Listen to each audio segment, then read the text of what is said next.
The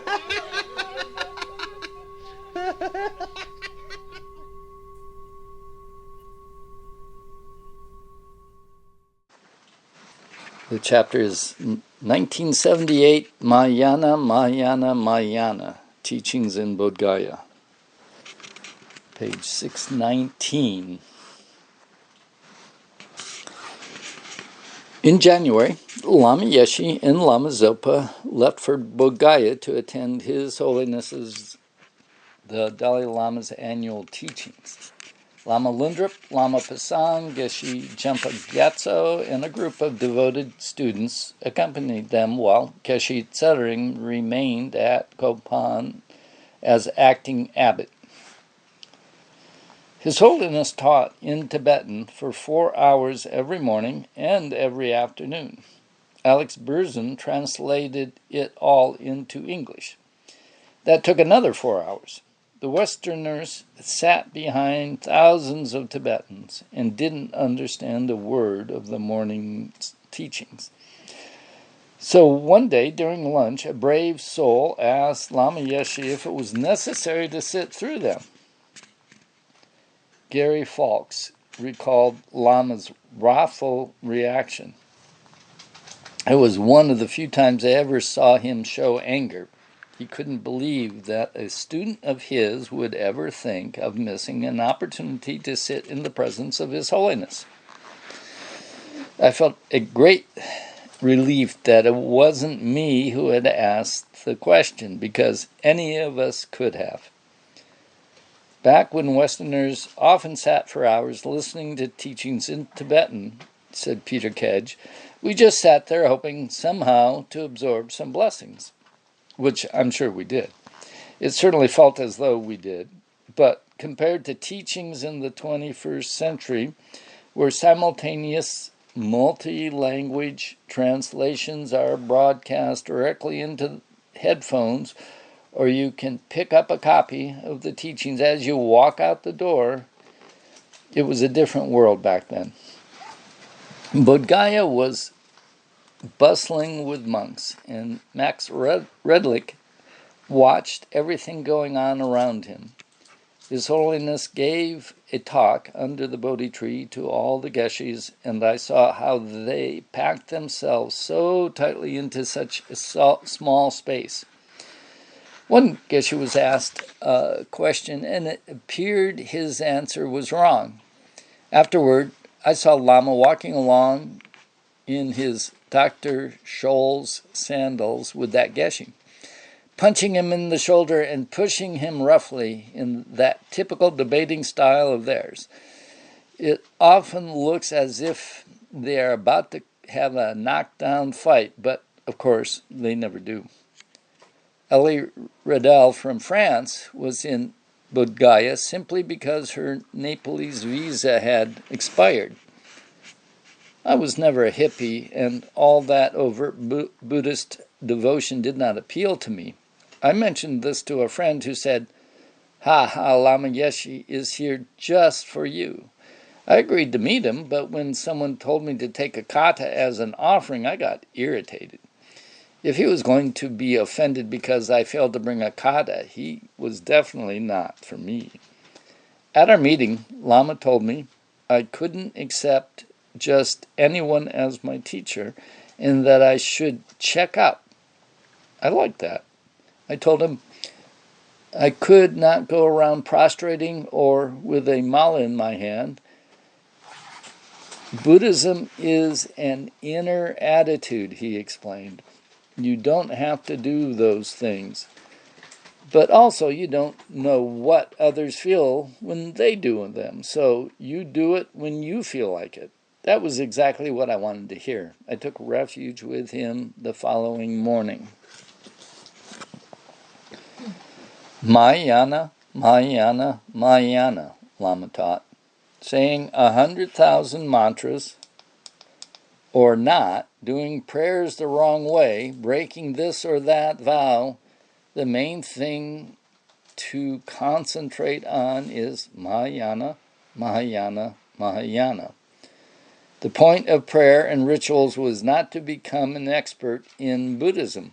but to develop the essence of Mahayana, the warm-hearted bodhicitta attitude of truly caring for all sentient beings equally.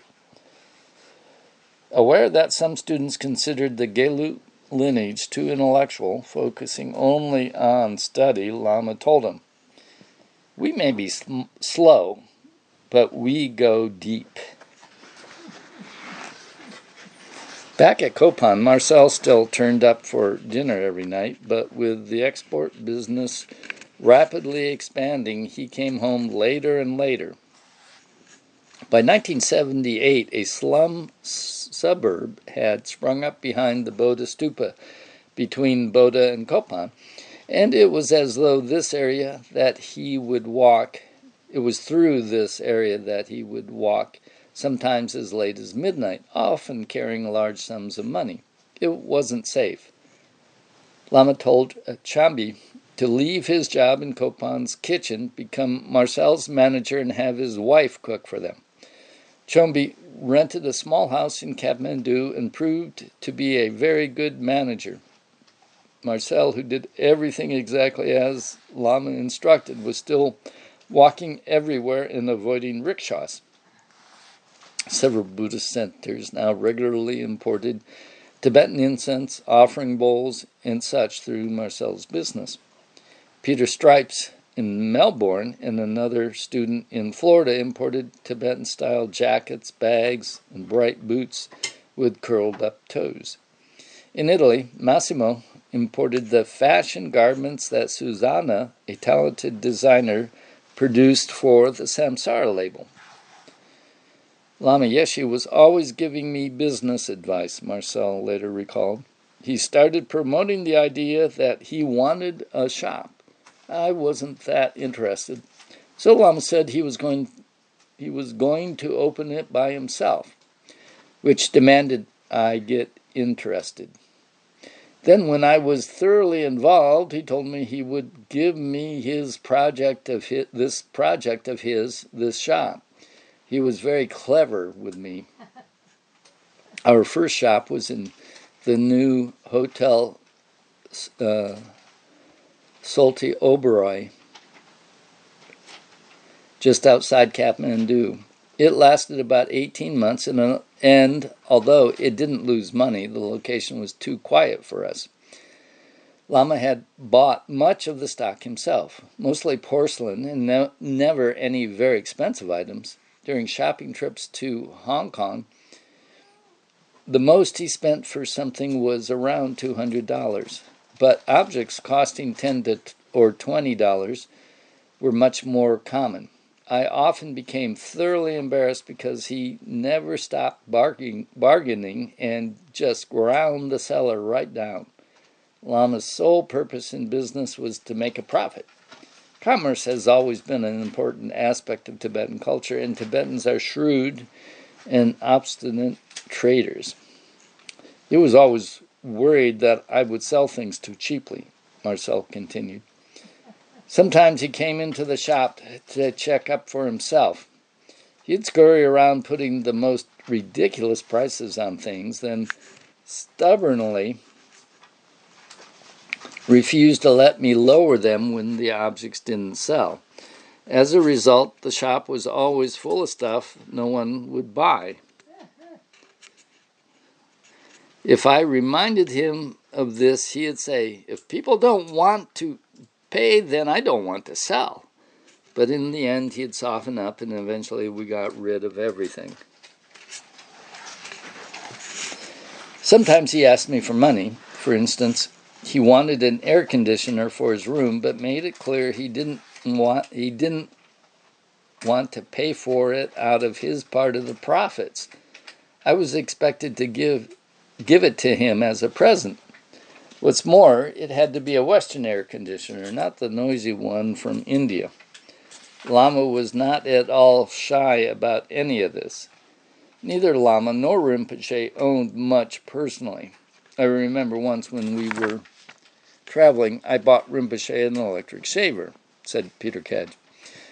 By the time we got back to Kopan, it was gone because Rinpoche had offered it to his teacher or some other Lama. I bought him another one, and the same thing happened. It disappeared. In fairly short periods of time, I think I bought 5 shavers for him, and he just gave them all away. It was pretty much the same with everything.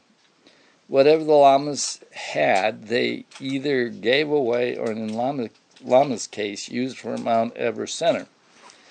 If, while he was away, Lama could get a hold of a sleeping bag or 2, he would immediately give it to the young boys. Lama Yeshe was also training Peter Kedge in business. Lama called me up to his room one time, Peter said, and produced a cloth bundle full of turquoise, which he called turkle. Look, for this turkle I pay $1,000. How much do you think we can sell it for in Hong Kong? He asked. I said I had no idea. He told me to go to Hong Kong and sell it and take Yeshe Khadrao with me. It all looked pretty difficult. Even though we were both ordained, we wore lay clothes for this trip. We began by looking around jewelry stores in Hong Kong and immediately noticed that their turquoise was really shiny and clear, while ours was this gnarled, blackened stuff. So we scrubbed it, begged some presentation boxes from a watch shop, put some of our better lumps in them, and started taking them around. Well, people just didn't want to know because it was horrible, low-quality stuff. After 4 very expensive days there, we returned to Kathmandu and told Lama we had been unable to sell it. This was awkward as money was short and we'd spent a great deal on this hopeless venture. A couple of weeks later, Lama and I were in Delhi, and I sold the entire batch to a Tibetan dealer for 1,000 rupees. When I told Lama, he said, "Oh, good, that's very good." Of course, he hadn't paid anywhere near $1,000 for it. He wasn't being dishonest. It was just Lama being Lama and teaching us at the same time. In an ordinary context, it might appear as if Lama Yeshe was being mischievous and deceptive, but his occasional shocking behavior was also designed to pull the rug out from under his students' expectations of what a holy man should be like. Lama was fascinated by economics and always tried to find out as much as he could, Peter Kedge explained. When he arrived somewhere new, one of the first questions he always asked someone was how the economic situation was there. Lama surprised me quite often because he would observe how much construction was going on and know from that whether things were going well or not. Lama knew that if the price of gold went up, the value of the U.S. dollar went down, and vice versa. In those days, it was just a rule of thumb. I often wondered how Lama knew these things, but I suppose there was talk on the street among the Tibetans about such fundamental economic issues that were so important to a refugee community. Lama always wanted to know how the world economy functioned. He would read, discuss, and ask questions about it, ever aware of the need to provide a sound economic base for his burgeoning Dharma activities. In the early days, there was very little money apart from Max's salary, and Lama did his utmost to supplement that. He bought things wherever he went with a view to selling them somewhere else, which was often my job.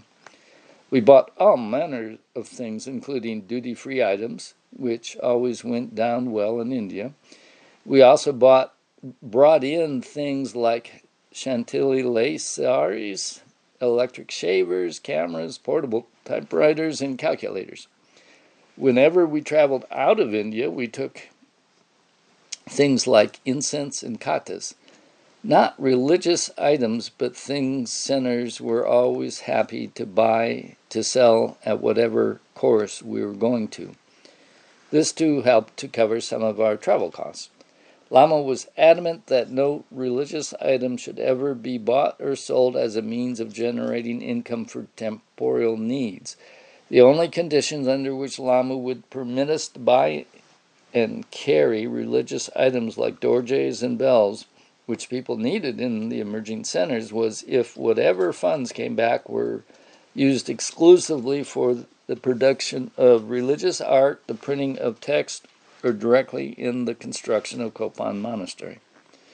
Whatever funds come from the sale of religious items should never be worn or eaten, but used only in the manufacture of another religious item. Lama had no formal economic, commercial, or even mathematical training, yet he was extraordinarily intuitive in this area. It was Lama's idea to invest the funds we began to accumulate for Mount Everest Center in gold, which we did. Those were the days when inflation was emerging as a significant factor in the world economy, and the price of gold was rising. In a modest way, this investment was really successful. Lama was always interested in buying houses and property.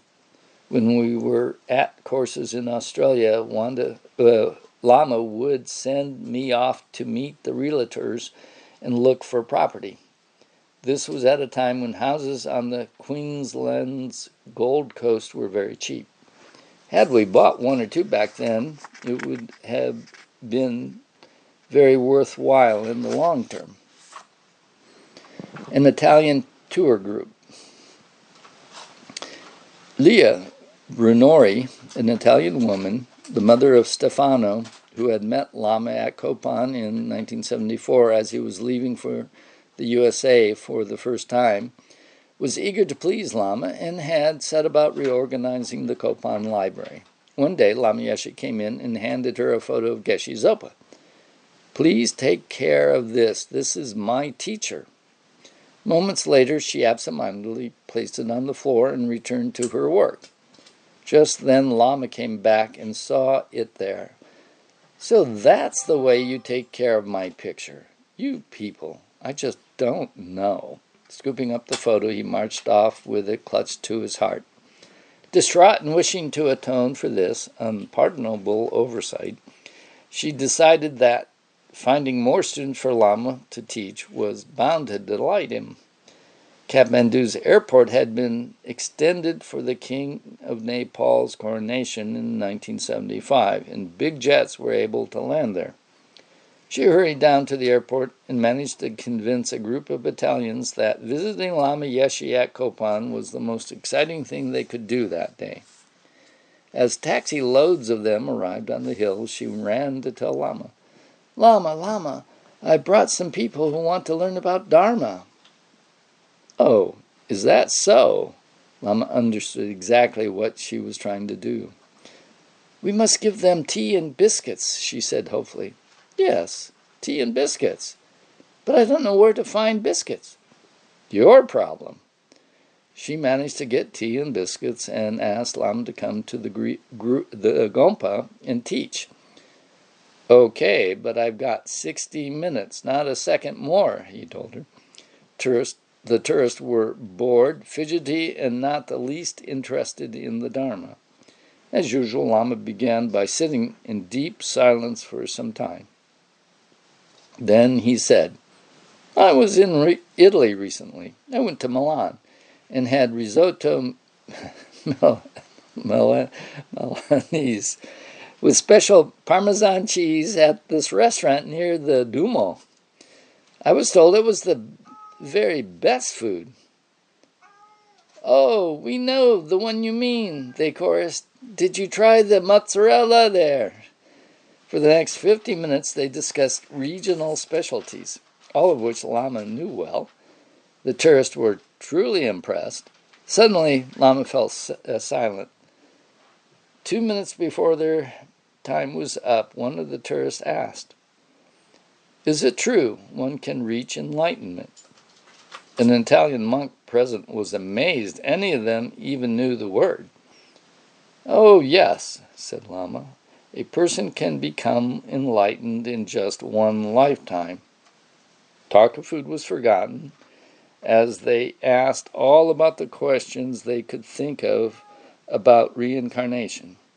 But their 60 minutes was up. Like some imperious general, Lama rose to his feet. "I have to go now. but I'll be in Italy later this year. If you want my address there, you can ask her," he said, pointing to Leah. With that, he left. Michael Losan Yeshi. The Lama's 1978 World Teaching Tour was scheduled to begin towards the end of March. But first, there was the matter of Michael Losan Yeshi. The Nepalese government had finally been alerted to the fact that this American-Belgian Greek boy had been at Kopan for years without a visa, and the immigration department levied a fine of several $1,000s. Negotiations eventually lowered the amount to about a third of that, which was paid by Michael's father, Yorgo. But now Michael was stuck with the same 3-month visa that every other Inji was required to get unless they were able to secure a student visa through Kathmandu's Tribhuvan University or another academic institution. For young Michael, this was out of the question. It was time for him to leave Kopan. Monastery life had been hard. Not long after Michael had been ordained, Yorgo, accompanied by Michael's sister, Melina, came to visit him. Yorgo asked his son, "Do you know who I am?" and was disappointed to learn the little boy had barely given his family a thought. Yorgo was shocked by Michael's ragged, skinny appearance and wanted to pull him out and place him in a good school in Europe. But after talking with the Lamas and observing his son for some time, he decided that Kopan was actually the best place for him. I was outrageously naughty. I often skipped classes, earning many beatings from Lama Pasang. Even though I had black hair and very dark eyes, the other kids still called me Yellowhead and White Eye, which are Sherpa terms for Westerners. As I got older, they teased me for having body hair, which they didn't have. Sometimes I'd sneak in under the edge of the tent when the Lamas were teaching the Injis. I understood English and knew that I too was an Inji, even though I belonged to the Tibetan side of the hill. But I never ever felt like I was a prisoner at Kopan. Lama Yeshi showed me a lot of affection when I was very small, and I always took my problems to him. But after I was ordained, he began to dismiss me, saying things like, "All the boys have problems. Don't come to me anymore with such small things." He made me face up to things, deal with them on my own. He didn't want me to feel I was different from the others. By the time Wangmo's son, Daja, entered the school, he was so Tibetanized he could no longer speak English. He also got better food than the rest of us. Our food was often pretty bad, and he and I did not become natural friends until we had both grown up.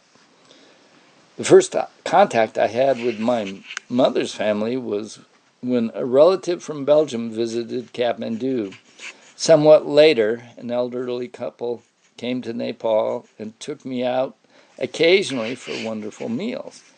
Then, when I was about 7, Olivia took me away, saying that we were going back to America. We went to Delhi and spent 3 months at the All India Radio Hostel. I turned into a real brat and wouldn't do a thing I was told. Lama Zopa Rinpoche came to visit us, and I asked him to take me back to Kopan because I realized that was where I really wanted to be. Lama Yeshi decided that Michael should attend the Institute of Buddhist Dialectics in Dharamsala. "They can try and make a debater out of you," Lama said.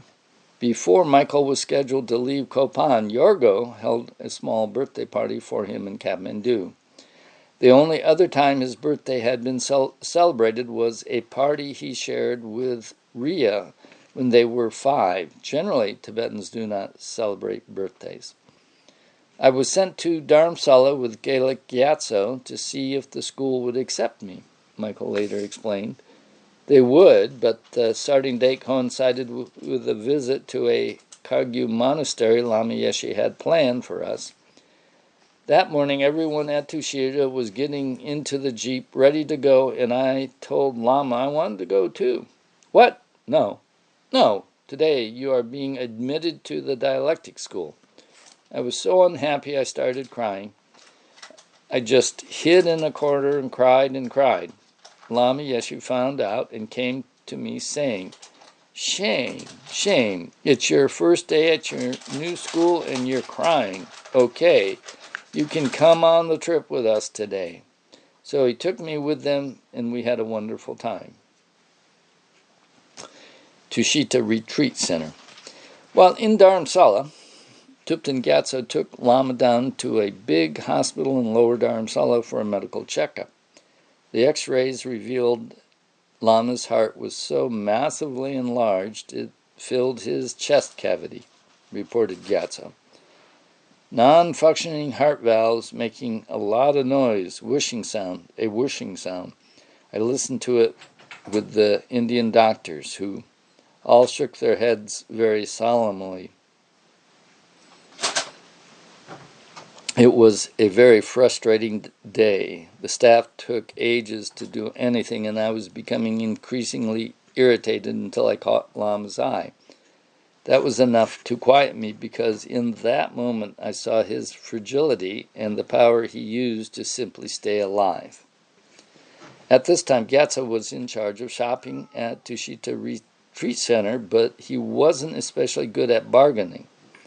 One lovely day, Lama came outside and said to me, "I take you shopping."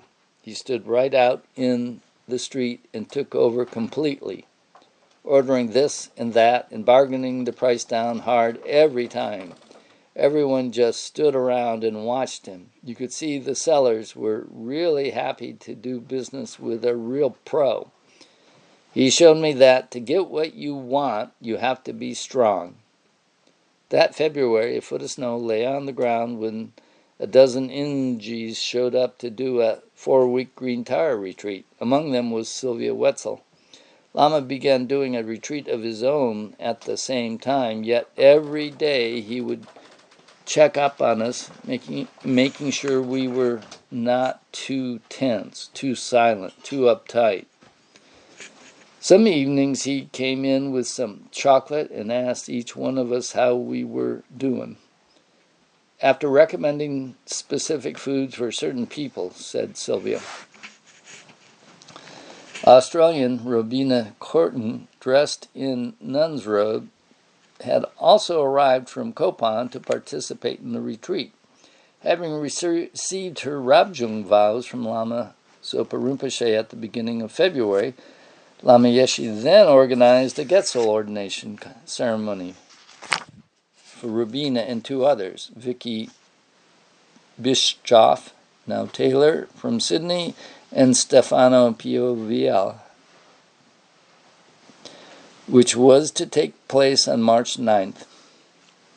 As Robina recalled later, Lama had requested Ling Rinpoche, His Holiness's senior tutor, whose house was a 5-minute walk from Tushita, to run the ceremony, but Rinpoche was busy, so Taratuku gave us the vows. As it was a novice ordination, there needed to be at least 5 fully ordained monks, so Lama and Rinpoche were 2 of the 5.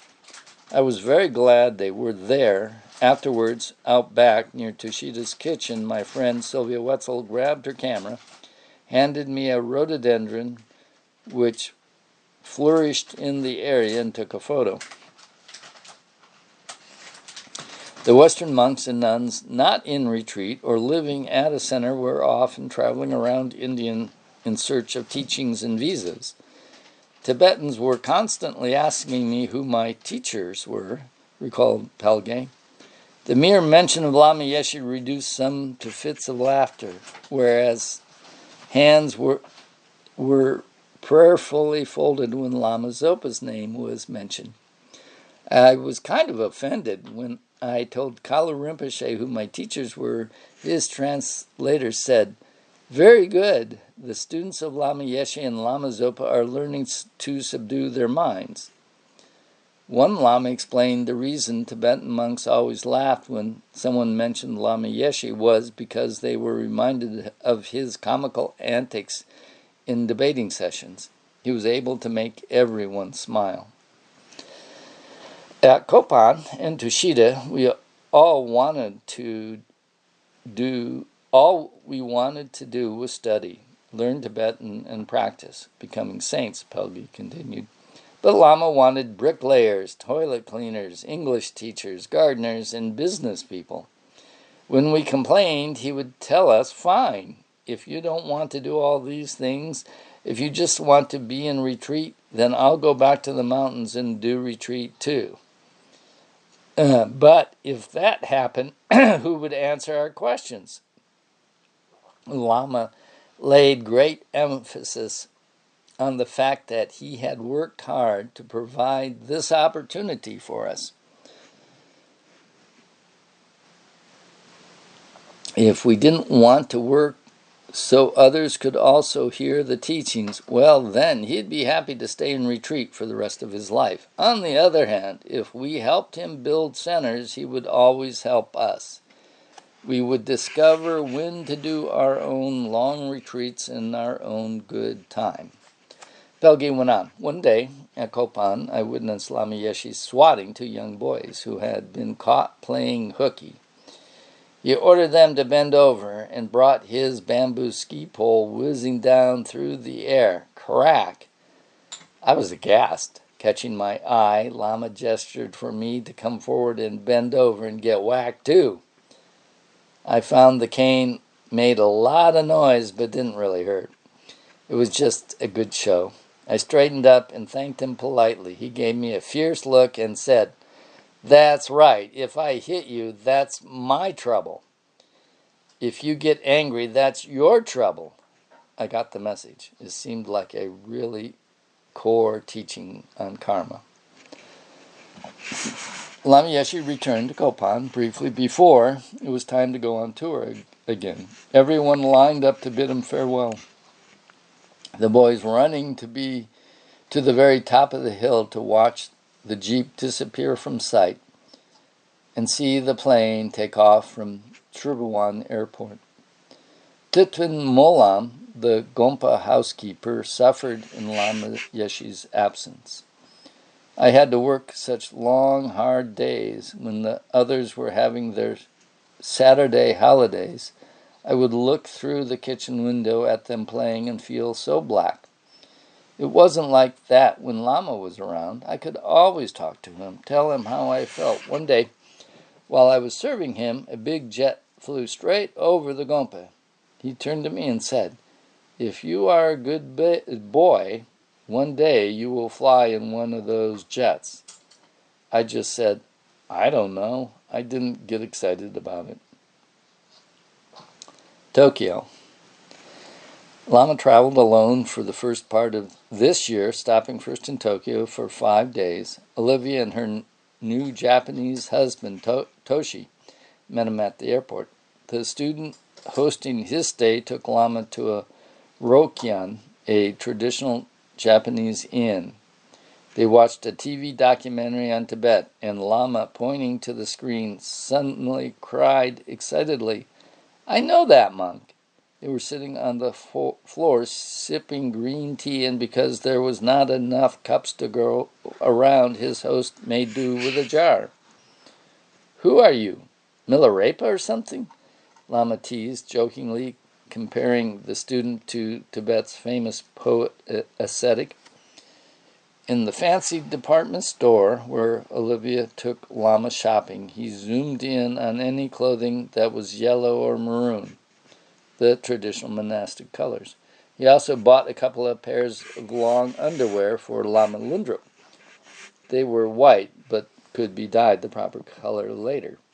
Lama Yeshe gave 2 public lectures in Tokyo with Toshi as his translator. One was at the International School, the second in a rented hall on March 23rd. It was on the Four Noble Truths.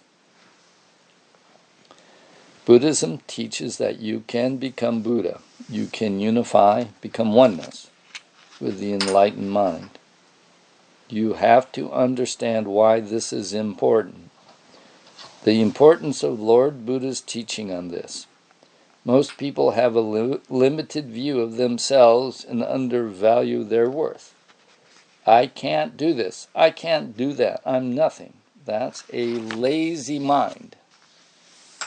Lord Buddha says that the idea I'm not good enough is wrong. What you need to understand is that Buddha nature, the clean, crystal clear nature of the mind, exists within you and all of us right now. It's simply a matter of clarifying the mind to see that which is currently obscured.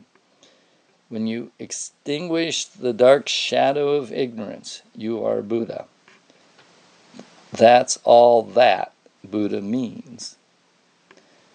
Buddha is a Sanskrit word. It has the connotation of openness. When you understand the true nature of your mind, you become completely open. That open nature is Buddha. But when we say you should open yourself, don't get all emotional and impulsive. I'm much too closed. I want to open immediately. You can't do that. To open yourself is to embrace the totality of yourself with wisdom. Knowing the totality of your own nature is what opens you.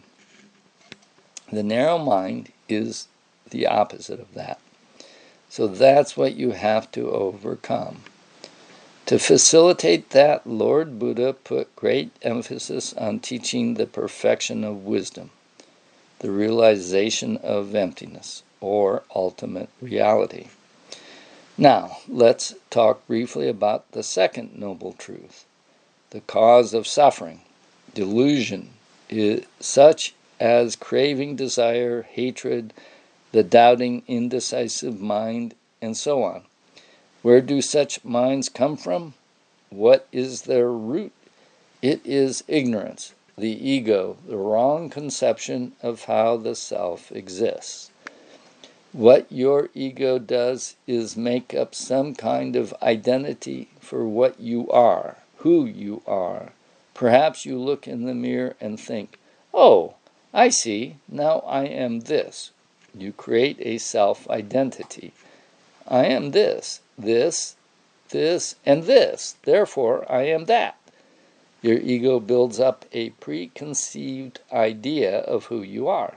I'm a beautiful person. So if somebody says you are ugly, you freak out.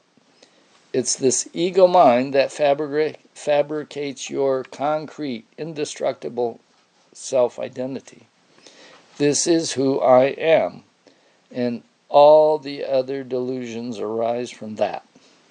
Of course, what I'm discussing here is just words, philosophy. Don't think that's not possible. I've never thought I'm concrete. The ego mind's concepts are very subtle. You have to search for them carefully, with mindfulness. But basically, I am this is where humans' problems begin. I am this, therefore I need this. I am this because I don't like that.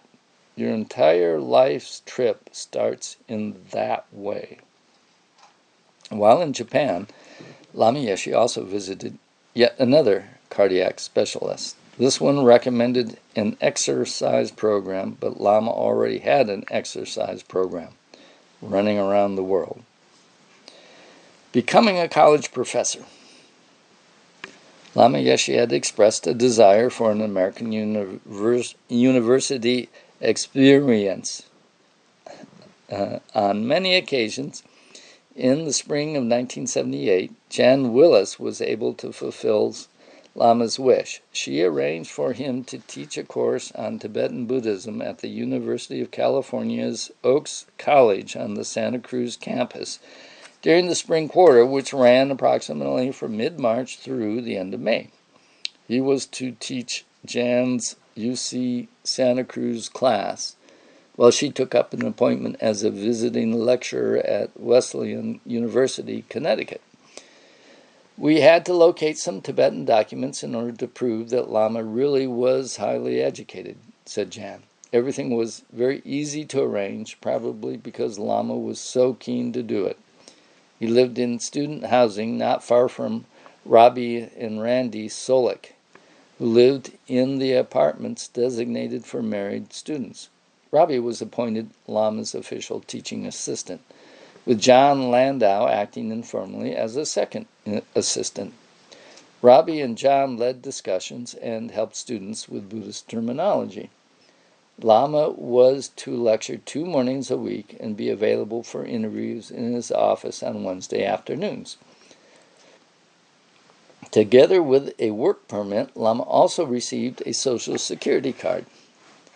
Lama Yeshe loved everything about the job, especially spending his American salary, much of it went on flowers. He was particularly fond of roses and got to know all the florists in Santa Cruz. Lama's first family, the Soliks, who now had 3 small daughters, provided a haven for him. He loved to sit back and watch the evening news on TV with Robbie, and even showed some interest in sports, probably for Robbie's sake. He also employed long walks with the UCSC chancellor, who, like him, had a heart condition. Being responsible for shopping at Copan had given Nawan Chudak enough expertise to land a job in California as a purchasing officer. Unfortunately, his employer was going broke, so as a result, Chudak was free to move into Lama's apartment, sleeping upstairs in a little room off the kitchen. We did a lot of cooking together, Chudak recalled. Lama was teaching me how. For breakfast, he liked French toast covered in butter and syrup, as well as sausage or bacon, and strong coffee with whipped cream. If Anila Ann had seen that, she would have gone nuts. She was always on me about his diet. I agreed with her at the time, but Lama claimed nobody knew his body like he did. I need strong food to keep it going, steak and milk. He made these big momos, but he wouldn't let me buy ground beef for them. It had to be the best steak, which he then chopped up himself. He didn't like ground beef. You don't know what's in that. Lama loved his coffee. He started adding half and half, but then he said it wasn't strong enough, so he moved on to whipped cream. One of his little games was to lie on his bed and play dead when I came into the room.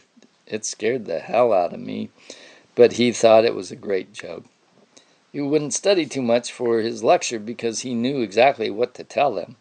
He spent a lot of time looking at magazines and had me read him some long articles. He also watched Roots on TV. Many people came to see him. Judy Weitzner always had access. He was indefatigable and worked me to death. He'd want tea for 12 people at 2 a.m. or it would be something else. But he was just bliss to be with. Chudak continued. One day I took him along to a Hopi Indian reservation and told him their prophecy about us all coming to the end of what they called the fourth world. According to the Hopi, people will not be able to travel around so much anymore, and many other aspects of life as we know it will disappear. I think they're right. Why do you think I travel around the world introducing Mahayana in so many different places all at once? Said Lama. Karuna Keaton's younger sister, Lori, enrolled in Lama's class and moved into the student building directly opposite his apartment.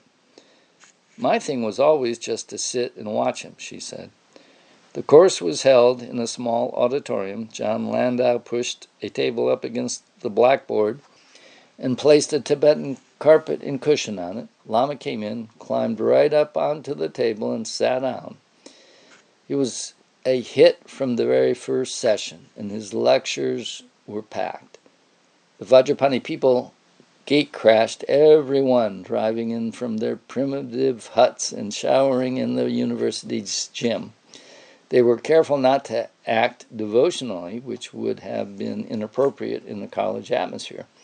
There were no prostrations or traditional offerings of katas, flowers, or incense, but whenever Lama entered the auditorium, always from the back of the room, the whole audience automatically stood as one. No one in America stands for professors. On the first day, the students didn't even know he was in robes until he got down to the front of the room. Nevertheless, they all stood up every day. Lama was not looking for converts. His message was much more subtle. Anyone who strives to reach Buddhahood does so expressly for the benefit of others, primarily through giving teachings. Even so, Shakyamuni did not begin teaching immediately after his attainment of enlightenment. By holding back at first, he showed that the profound realization of enlightenment are not something the ordinary superficial mind can be expected to grasp easily. His discovery was beyond the normal conception in words, beyond expression or description. He knew how difficult it would be for others to understand, and so he remained silent. But after 7 weeks of enjoying the bliss of enlightenment in the forest by himself, he was requested to teach for the benefit of all and agreed to do so. Buddha's hesitation to teach until sincerely requested emphasizes an important characteristic of his teachings in general. They are never forced upon others against their will. Here are fantastic teachings. Why don't you come and join us? Neither are disciples sent out into the streets to convince people how miserable they are, offering salvation to those who will come and join them. Buddha's teachings were never presented in this way, and the Tibetan traditions still follow the custom of waiting until someone asks before giving them teachings. Why are Buddhists specifically instructed not to thrust their beliefs at other people or to declare, I have discovered the best way of life, and if you don't follow it as well, you are lost? According to the Buddha's teachings, this approach is both unskillful and unrealistic. When someone has a profound experience, be it disastrous or fantastically blissful, it is a completely unique and personal event. It is foolish to think that on account of such a private experience will be as meaningful to another as the experience was to oneself. Even if we tell our best friend what we have discovered, it is still impossible to convey the true essence of our experience to him, since what we are saying is necessarily expressed through words and concepts. Even a sympathetic friend will probably not grasp exactly what we want him to feel. True communication on spiritual matters is very difficult. What this shows is that we are all living quite different lives from one another, though we may share similar patterns of perception and behavior. Our internal experiences are unique and highly individual. We each live in the private universe of our own mind. Consequently, any attempt to force our spiritual convictions on others or to share with them our devotional experiences, which, if genuine, are always of such an intensely personal nature, is misguided and can easily end in frustration and misunderstanding. Ordinarily, if we feel that someone is a good speaker, we might praise him, saying, "What a powerful lecture you gave." But from a Buddhist point of view, the true power of speech is not to be found in speech itself. Behind the words, within the mind of the speaker, must be a living experience of luminous penetrating wisdom. This wisdom gives a Buddha's speech its power. Such power has nothing to do with an ordinary person's eloquence. It is solely a matter of inner realization. Since a Buddha is one whose realizations are complete, his speech has the power to affect each listener in a profound and deeply personal way. Not only that, but an enlightened being can arouse understanding without having to use any words at all. Lama's course was a survey of the origin of evolution and spread of Buddhism, placing special emphasis on the lives of Shakyamuni Buddha and later Indian masters. Given that Lama himself was an active participant in the present-day movement of Buddhism from Asia into Western cultures, not surprisingly, his course also examined the various ways that Buddhist teachings had moved from India into the very foreign culture of Tibet. This included an exploration of the history and development of the various schools of Buddhist thought and the differences between them.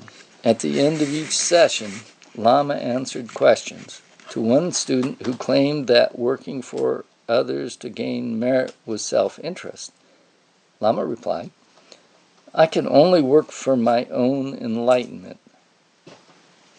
To those who raised objections or who expressed opposing views, he said, "Good, I like debate."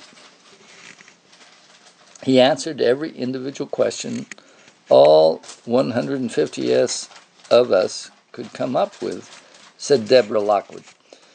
Lama Yeshe treated us all as equals and gave each of us a voice. He also instilled in me the possibility of attaining enlightenment in a single lifetime because the complete teachings for doing that were all at hand. It could also be outrageous.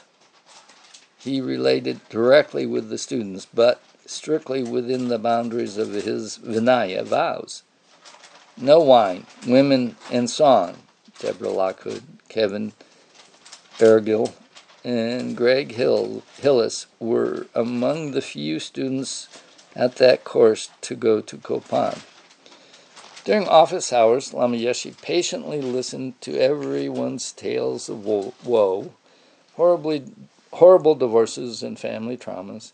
He saw anybody at any time, and Rabbi Solek often had to step in to ensure he got some time for himself.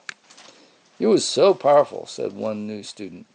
I loved to watch him being so patient with people with whom I had absolutely no patience at all. One afternoon, Bill Kane, a Vajrapani resident, jumped the interview queue. I was suffering from the most painful stress and told Lama I was freaking out. "Oh, don't worry," said Lama. "You think Guru Shakyamuni doesn't have an answer to your problems? You do Tummo meditation, take some nice walks, and relax." When I got up to leave, he grabbed me and said some mantras and started blowing on my heart. I nearly blacked out. I don't know how to tell you this, but right in front of me he turned into Vajradhara. After a few minutes of this, he said, "Okay, goodbye, dear," and went back to being Lama. I know he released something in my heart that day. I could feel it, he said. One day in a lecture, Lama did a little snap of his fingers and twist of the wrist and pointed in my direction, causing the greatest delight I have ever experienced, said another student. It was like the floor dropped out from under me, and what was left was this exhilarating joy. Lama Yeshe was known as a populist, but he was really a master of the yogic requirement of super hiding, of never revealing one's practice or realizations. He was so much more than a sweetie pie. Outwardly, he taught us Lamrim, but secretly he taught the highest tantric practice to those who could fix their thoughts on him. Superficially, he was a nice Buddhist monk, but inwardly he was a miracle-making Mahasiddha of the first order. The student continued his account. Sometime later, I found Lama Yeshe could enter my dream states. I was sleeping, and Lama was far away. I heard a phone ring, and then Lama was in my dream. I was convinced he was performing initiations. When I asked Lama Zopa about it, he got excited but pretended he didn't quite understand what I was saying. Geshe Rabten was even cooler about it, indicating that such things happen all the time.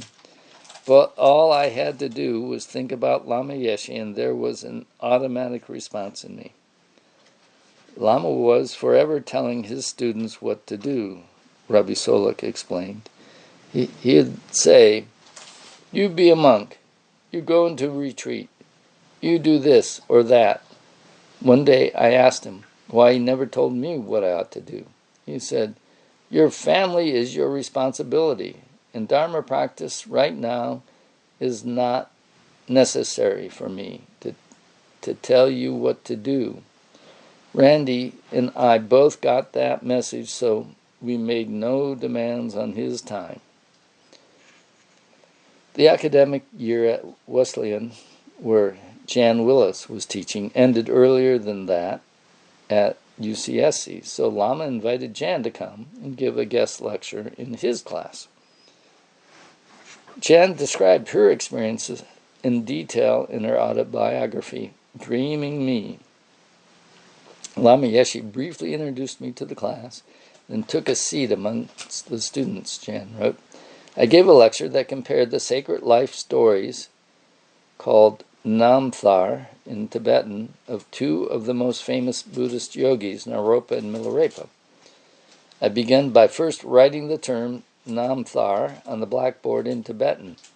The students seemed impressed by the beauty of the script as well as by my general remarks concerning how much spiritual biographies work to impart in narrative and aesthetic form the essence of practice. I proceeded to narrate each of the yogis' lives with all the facial, hand, and body gestures I am famous for, and then to compare and contrast certain details of the stories. The time flew by, and I was in my element. When I finished, the 100 or so students gave me a standing ovation just before the class's question and answer period. Lama Yeshe beckoned me over to him. He was beaming like a proud father. When I leaned near him, I could see that tears were streaming down his cheeks. Lifting his robe to partially cover his face, he whispered to me, "Lama is so very proud of you." I thought my heart would burst wide open. It seemed at that moment that this was assurance I had been waiting for all my life. As usual, Lori Caton was watching carefully. Lama was just so radiant. You could tell this was his child and that he was extremely proud of her. Lama had told Jan over and over again to get her PhD. Said her old friend Randy Solek.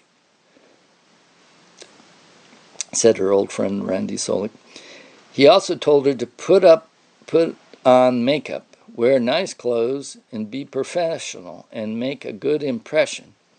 He was always very keen on us presenting ourselves professionally. Toward the end of Lama's stay, Jan took him to hear a talk by the high-profile black activist Angela Davis at the Quarry, the outdoor amphitheater at the university. He just loved it, said Jan. For weeks afterward, he would say to me, "This woman is strong. You should be like this." He was always telling me not to hide so much, but to be beautiful and strong and out in the world. Lama spent much of his free time with the Soleks, his California family.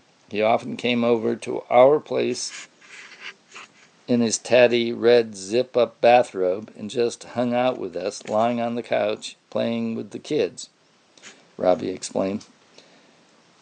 Many nights I'd go over to his place to watch the late news with him.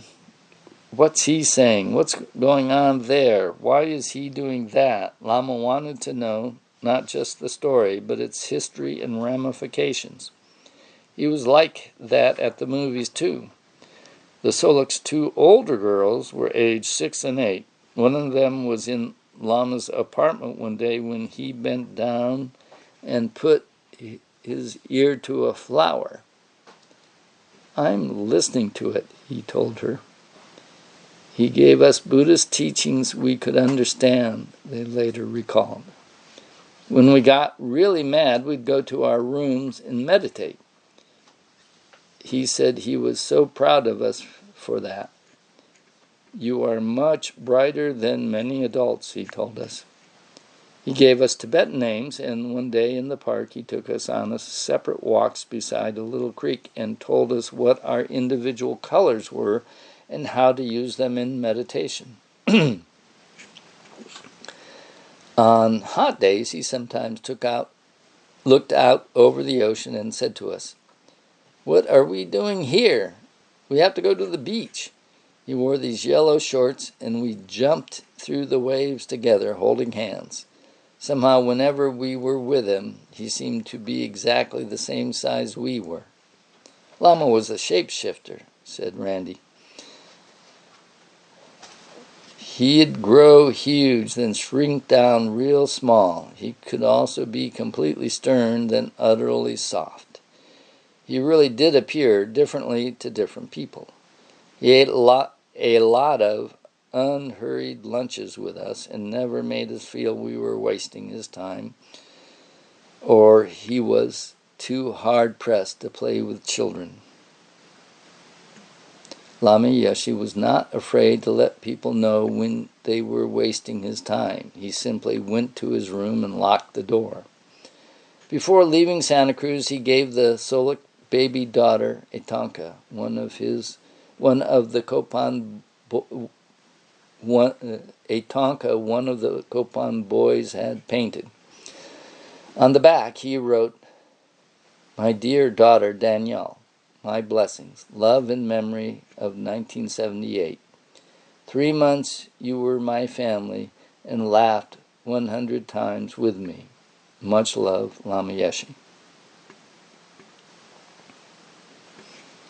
Dzong Rinpoche's first tour. Dzong Rinpoche's first Western teaching tour was about to commence at a large campground called Camp Kennelin, just outside of nearby Soquel, California. While the Lamas and their entourage stayed at Chaminade, a retreat center and former Marianist seminary situated in the Santa Cruz Hills. Lama Zopa Rinpoche was to be his translator and traveled with him. These were early days for Tibetan Buddhism in Western countries. Dzong Rinpoche was among the very earliest great lamas to travel and give public teachings in the West. Lama Yeshe had also invited Dr. Losang Dolma to join the tour, affectionately known as Amma Mother Losang. She was a renowned Tibetan doctor in a line of 13 generations of Tibetan medicinal practitioners. During her 7 weeks in California, she addressed more than 2,500 people in 48 appearances and gave about 150 private consultations. Lama Zopa Rinpoche had a Nepalese passport, Lama Yeshe an Australian one, but Dzong Rinpoche and Amma Losang had only Indian identity certificates. In order to attain visas, their tickets had to be purchased in advance, a huge undertaking for the organization. It required a financial outlay we just didn't have, said Peter Kedge. So we carefully calculated what the cost would be and divided them between the centers hosting the various courses according to the number of days they were there. Then we asked for that sum to be remitted to Copan. One center did not send their payment until I sent a desperate telegram at the last minute saying we would cancel that leg unless the money came. It arrived the next day. The pressures on Peter were enormous, but unfortunately not many people understood that. As host, Lama Yeshe made sure his students hadn't overlooked anything. Dzong Rinpoche is the Buddha, he told everyone. Dzong Rinpoche was attended by Tenzing Wangchup, with Peter Kedge attending Lama Zopa and Ama Losang. This tour was quite a coup for Lama, said Peter. After leaving Tibet, Dzong Rinpoche had never been outside India.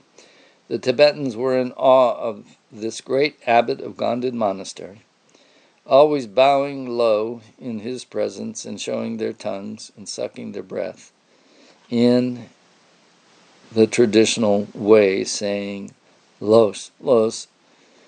Well known for his lashing tongue, Dzong Rinpoche never minced words, ever. His clear gaze looked right through you. The mechanics of the courses were left very much in Peter's hands. He met Dzong Rinpoche in Delhi and accompanied him and Lama Zopa on the flight to California. Not once did Dzong Rinpoche acknowledge my presence, but remained utterly austere all the way to America, said Peter. Teaching in Jis was an altogether new experience for him.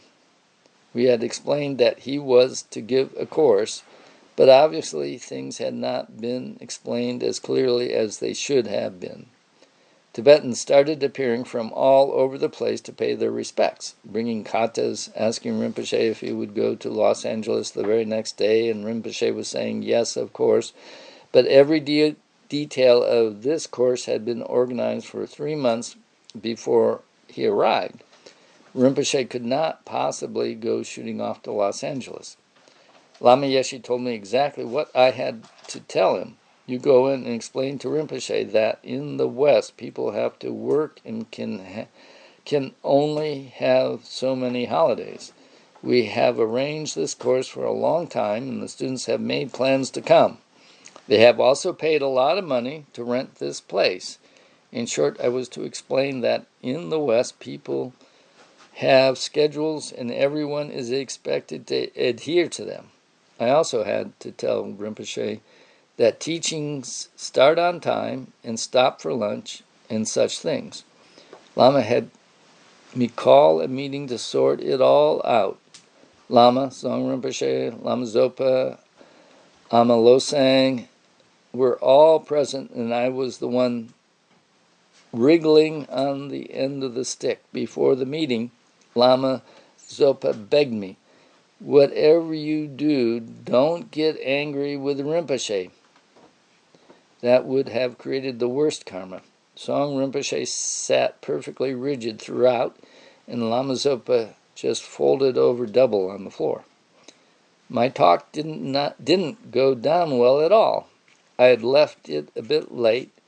It all looked so disorganized that at one point Dzong Rinpoche threatened to go back to India.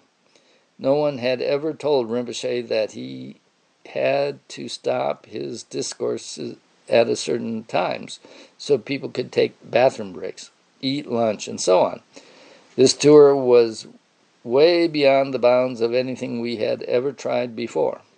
Lama was pulling the strings, putting a Westerner on the hot seat to ensure his own relationship with Dzong Rinpoche remained intact. Dzong Rinpoche and Geshe Rabten had already been booked to teach at a Buddhist summer school at Deer Park, Geshe Zopa's new center in Madison, Wisconsin. Elvin, Geshe Zopa's attendant, wanted Peter to cancel the California course altogether. I just had to respond, face scathing criticism, and wriggle through, explained Peter. But Lama was absolutely clear about what he wanted. Even Geshe Zopa sometimes rolled his eyes and said, "That Thupten Yeshe, he's too much." At this, Lama would suck his teeth and grin, knowing full well what he was getting away with. By late spring, Geshe Rabten had already arrived at Deer Park. He and Geshe Zopa invited Lama to come up and stay with them. Lama was so devoted to his teachers and extremely humble with them. It would not have been easy for Lama when he wrote back in late May saying that he could not come and the California course was going ahead as planned. The temperature and humidity in Madison at that time of year are so high, my heart and body become swollen. He stayed in California. 100 people had enrolled in Song Rinpoche's Lamrim course at Camp Kenolim, a large family-owned camping facility located in a forest of tall redwood trees just outside of Soquel near Santa Cruz. The course was to go from May 20th through June 3rd. Those who attended included super casual youngsters, California girls in tight tops and short shorts, and surfer boys who lounged against the walls during teachings, feet stretched out in front of them, chewing gum and yelling out feminist and anti-authority arguments. The West was utterly different from anything this tall, thin, powerful man with blazing eyes had ever seen. Not even the merest shadow of a smile crossed Yapche Dzong Rinpoche's face as he tugged reflectively at his thin white beard and peered at them over the top of his spectacles. At the same time, Lama Yeshe and Lama Zopa Rinpoche's humble devotion to their guru was blindingly apparent to all. Dorn Harper and his wife Mary had known Lama since Yucca Valley course. They had become close students of Geshe Gelson in Los Angeles. Lama Yeshe's always found time for Dorn, whose father had recently died. As Dzong Rinpoche was famous for being able to tell where a person had taken rebirth, Lama arranged in an interview for Dorn. I showed him a photo of my father, and Rinpoche just said he seemed to be okay, said Dorn. Translated by Lama Zopa Rinpoche, Song Rinpoche's first discourse included an explanation of the correct way to listen to the Dharma. There are three aspects of how we should receive the Dharma. First, we should listen. Then we should try to understand what we have heard. And then we should meditate on what we understand. Taking our understanding through these three stages, we attain enlightenment. There are two kinds of listeners. Some people listen to the Dharma solely for intellectual understanding, and some in order to practice it, in order to transform the mind from one filled with disturbing thoughts to one of pure Dharma, bringing happiness in this life and future lives. To listen to the Dharma solely for intellectual understanding doesn't benefit the mind that much. However, even though you might be listening with no intention to practice what you hear, although there might not be much immediate benefit for the mind because the subject is the Buddha Dharma, it leaves a great impression. It plants a seed in the mind for future happiness. In a future life, you will be able to realize what you have heard in this life. Many of you here are trying to listen to and meditate on the subjects we discuss. That is excellent. That is very good. But even those of you who feel you are just here to listen for intellectual knowledge, you should understand that it creates great merit, and therefore you too should feel somehow fortunate.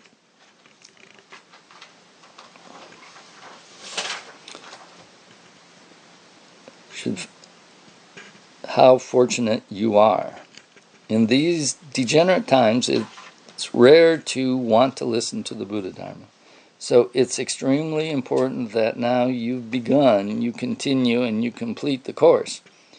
You should listen, firstly, to be of benefit to yourself, but also of benefit to other sentient beings as much as possible. To develop the Dharma in your mind, you need to follow a perfectly qualified teacher, a guru. Nowadays, there are many learned monks, lamas, or geshes who live in countries outside of Tibet. The number left in Tibet is very small, maybe not even 200. In Tibet, there is no material freedom, and especially no freedom to practice Dharma. The whole thing is completely destroyed. There is nothing, no matter where you look. His Holiness the Dalai Lama has taken on the great responsibility of trying to guide the Tibetan people both materially and spiritually. The work he is doing towards Tibetan independence may not have quick results, and so there is a danger that the learned, highly realized lamas remaining in Tibet, many of whom have reached a great age, will pass away and there will be no more left. If that were to happen, the teachings would be lost.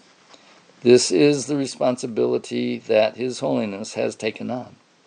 If he succeeds, then the teachings will spread again throughout Tibet, and from there they can spread out and benefit many other countries. To preserve and spread the teachings in Tibet, His Holiness's wish, and so it's extremely important that you and everybody you know pray for the success of his wish, so that the result can be achieved soon. What is the Dharma? The Dharma is the medicine we use to treat the unsubdued mind, the mind we had before meeting the Dharma, to make that mind better, that unsubdued mind that has been disturbed for countless lifetimes, due to not having understood and practiced the Dharma. From beginningless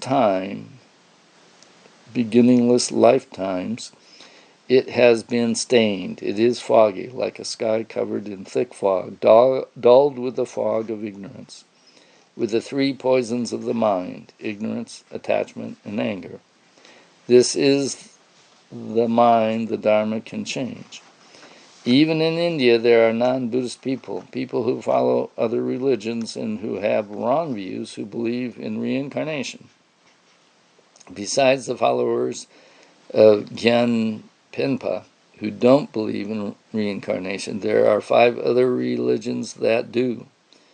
The followers of the very last of the philosophies, Gyanpenpa, have a very limited view, a very limited understanding. Their assertion that there is no reincarnation is solely based on the logic that they can't physically see it with the eye sense. And if they can't see it, it can't exist. Anything that can be seen with the eye sense exists. Anything that cannot be seen with the eye sense does not exist. You can see this is a very limited understanding, a very poor view. Even when normal non-philosophical people check up, they can see this logic is flawed. It's very limited. There are many things that exist that we cannot see. According to this school of thought, it's not possible to read other people's minds, so they must assert they don't exist. They are unable to see what is behind them, or underneath the earth at their feet, so that cannot exist. All these phenomena we logically know must exist, that are the objects of our everyday knowledge, they deny. If their philosophy were correct, all these existent phenomena would become non-existent. There are extensive reasons that prove the existence of past and future lives, but the texts that show this are so profound that those who have not studied and understood them will have difficulty even accepting, let alone explaining, the logic that proves reincarnation. We have come here to try to practice the Dharma. Therefore, I don't feel there's much need to try to extensively explain reincarnation. To simply compare the number of existent phenomena that we can see and realize with the number that we can't see and will convince us. The number of existent phenomena we have no knowledge of is uncountable. Our present knowledge is so limited. Lama Yeshe's course at UCSC and Dzong Rinpoche's at Camp Kenolan ran concurrently for a time, and Lama's course finished first. On the last day of term, a beautiful summer day, Lama Yeshe held a picnic on the lawn between Oaks College and the residential apartments. He announced it at class and invited people to bring food, blankets, and their children. 150 people showed up. All those who had hitherto kept their distance now wanted a private chat with Lama. He sat there under a big umbrella looking after everybody. I feel I never saw Lama happier than when he taught that semester at UCSC, said Peter Kedge. He loved everything about it. The apartment, the car, the students, his cadet card, being in America, having plants. He really relished the opportunity and energy that just flowed from him. Lama's lectures were a super hit and very joyful. The following day, Lama Yeshe attended a Guru Rinpoche Padmasambhava initiation given by Gatrul Rinpoche, Lama's Nyingma friend from Buxa, who was living near San Francisco. We were all sitting there, waiting expectantly and listening to peals of laughter coming from Rinpoche's room, said John Landau. It was a full half hour of nonstop hilarity. They finally emerged, and Gatrul Rinpoche began the initiation. Lama sat on the floor to receive it along with everyone else. A throne had been prepared for him beside Gatrul Rinpoche, but Lama would have none of it. This was a very strange situation, said Gatrul Rinpoche. The Buddha is sitting on the floor, and the dog is sitting on the throne. And Lama just looked shy and giggled. Afterward, Gatrul Rinpoche insisted Lama come and sit on the throne. It was the same size as his own, so Lama just made himself smaller and smaller. Rinpoche is a tiny, thin, little man, much like Lama Zopa. But that day, Lama somehow managed to make himself even smaller. Lama Yeshe then raced back to Camp Kenolan to catch the final days of Song Rinpoche's course. 100 people took refuge that day. Empowerments into the Kriya Tantra practices of Vajrapani, Tara, Chenrezig, and Vajrasattva were conferred, as well as empowerments into the highest yoga tantric practices of Yamantaka and Vajrayogini. Generally, when one receives an empowerment into a deity's practice, there are practice commitments given at the same time. For example, a certain number of mantras to recite daily or a retreat commitment. On this occasion, unusually, commitments were minimal or dispensed with altogether. It seems that Gyapche Song Rinpoche, the great traditionalist, saw value in these wild Westerners taking empowerments, even if they didn't know what to do with them afterwards. Song Rinpoche gave a final speech, translated by Lama Yeshe, during which he praised Lama's qualities. Then he asked Lama to translate what he had just said into English. Lama giggled helplessly, hid his face as he mumbled the words.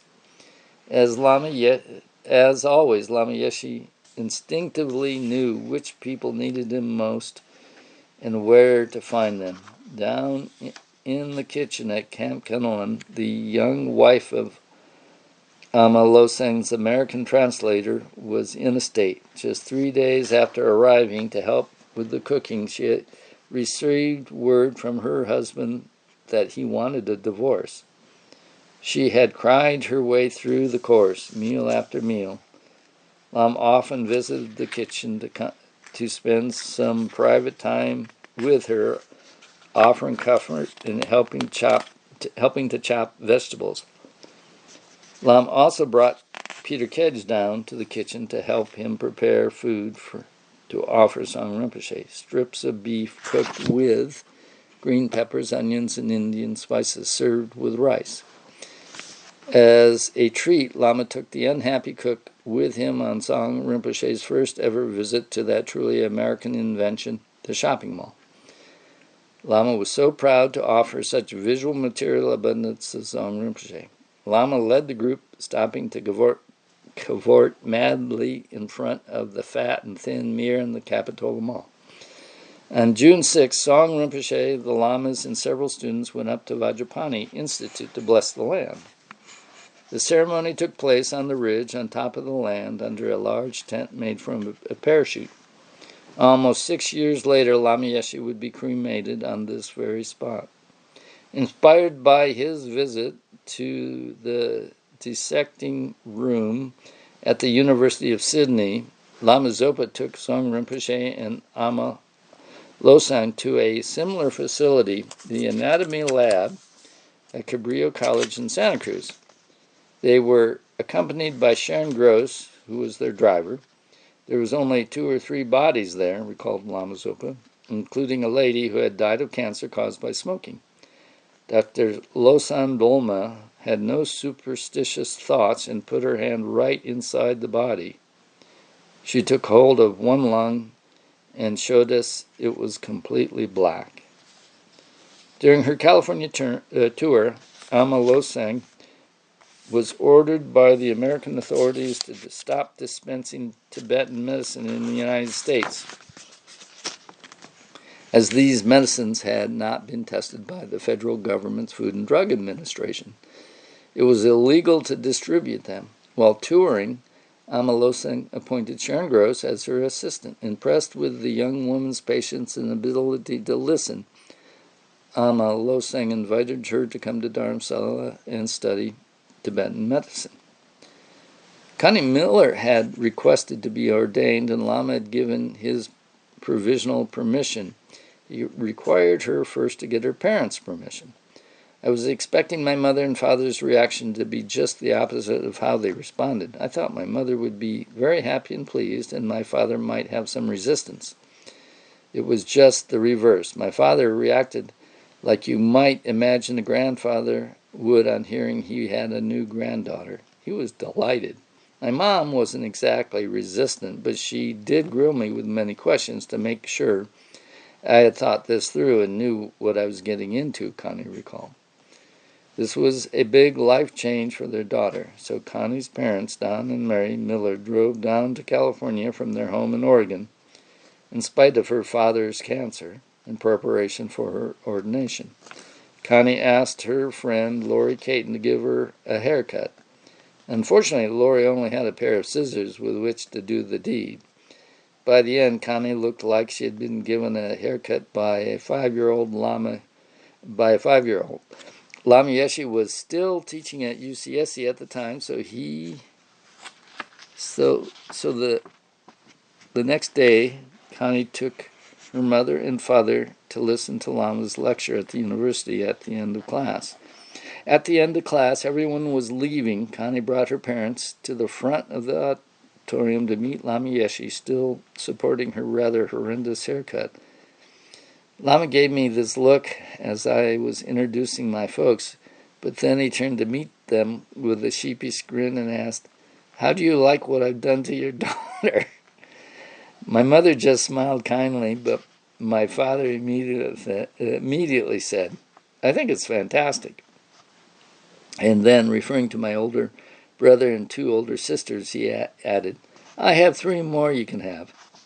Everyone's jaw just dropped to the floor. Mine, my mother's, even Lama's.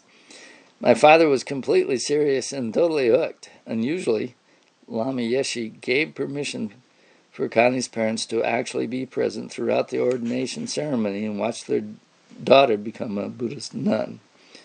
The ordination was organized to take place the next day and was performed by Zong Rinpoche with Lama Yeshe and Lama Zopa and Thupten Pendi. 3 others were ordained at the same time. Vicki Brown, who had organized the Lama's first tour with Dr. Shen, and 2 rather unsettled young men, one of whom later went on to prison. Tragically, the other monk and Vicki Brown both died by their own hands. The only robe I had was a zen, the maroon shawl worn by monks and nuns. Lama lent me his chogu, the outer yellow robe that is worn during teachings and special monastic ceremonies.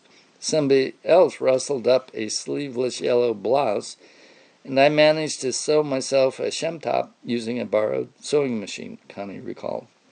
We had to figure out how to prostrate while wearing our long zens. There are specific movements and folds you have to make with it, and we were all so clumsy. If we hadn't had to kneel for so long, the whole experience might have been funny.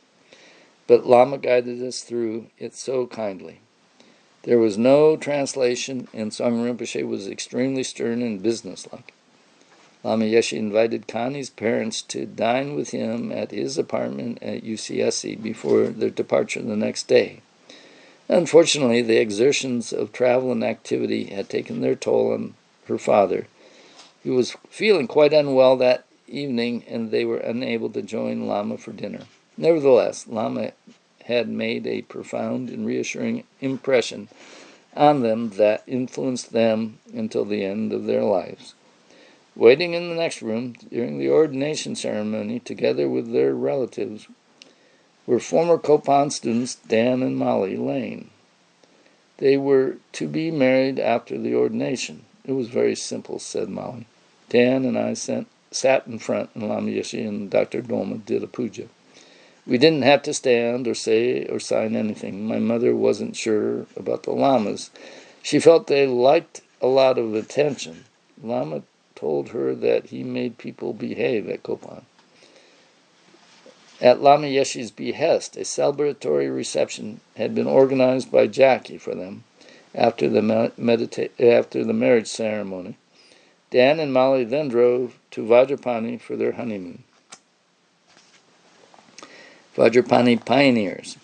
Thupten Pende's sojourn at Vajrapani South in Santa Monica, a town situated on the ocean near Los Angeles, had been difficult. Sarah House had consumed every available resource during the 18 months it was renting. Geshe Gelson gave regular weekly classes there, and both Thupten Pende and Sanghi Kadro led regular meditation practices and weekend mini-retreats. But none of these activities brought in any significant income to keep the place going. In addition, many of the LA students drove up to Vajrapani on the weekends, leaving Sarah House without many helpers. On the Vajrapani land, life was rough in the summer and even more difficult in the winter. Every spare pair of hands was needed to get the work done. Water was always a problem, said Anula Ann. We found a public spring nearly 14 miles away where we'd fill up our 44-gallon drums and bring them back. In the summer of 1978, a drought year, our water sources were reduced to one little water hole guarded by a rattlesnake. The road leading to Vajrapani property required a lot of maintenance, and because it was not public property, all maintenance and repairs were the responsibility of the local landowners. No matter how much gravel they poured onto it, it was never enough. It all just sank into the winter mud and disappeared. Apart from the Jackson's family teepee, the first two buildings on the land were the aforementioned Jackson kitchen and a cabin built by Tom Wagner. During their first year, the residents also cleared a spot of land, built a platform, and erected another teepee as their first gompa. Meanwhile, they all had to support themselves financially. The ever-optimistic Anula Ann was not concerned. This is Lama Yeshe's dream, so there's no need to worry. The money will come from the sky, she exhorted. Somehow, money did come, and always just in time. Living so close to nature and having to work together to build the center fostered a particularly close, warm bond among Vajrapani residents. After a few months in their teepee, the Jacksons moved into a framed building with a wooden floor and clear plastic walls. Their third child, Yeshe, was born on the land 15 months after they had moved to Vajrapani. Janet and Ross Brooke also lived on the land with their children. Their outdoor kitchen had no proper flooring, just strips of linoleum laid over bare earth. It consisted of little more than an old wood-burning stove and a wooden roof covered in asphalt shingles. We had the best of times in that kitchen, said Janet Brooke. My children remember it as one of their happiest places. With the water rushing across the floor every time it rained, my husband Ross and John McKay milled up all the beams used to build the gompa from trees on the land. Oa Del Blanco and I did the artwork. Oa had migrated to the United States and was to spend more than 15 years living at Vajrapani. Lama Yeshe conferred bodhisattva vows in the parachute tent on the ridge. He also gave his California students a talking to none of them would forget. He berated them for making the goal of their hard-working, harmonious little community community the creation of a sanctuary primarily for their own use. Centers should not become private Dharma clubs, he warned. He pointed out that they had neither promoted the center in town nor offered teachings to new students. Finally, there was the matter of the poor quality of care that they had provided Tsong Rinpoche during his tour. Lama Yeshe told them he had brought them the Buddha and they hadn't known how to look after him. He said Camp Kennelin was old and cold and had poor facilities.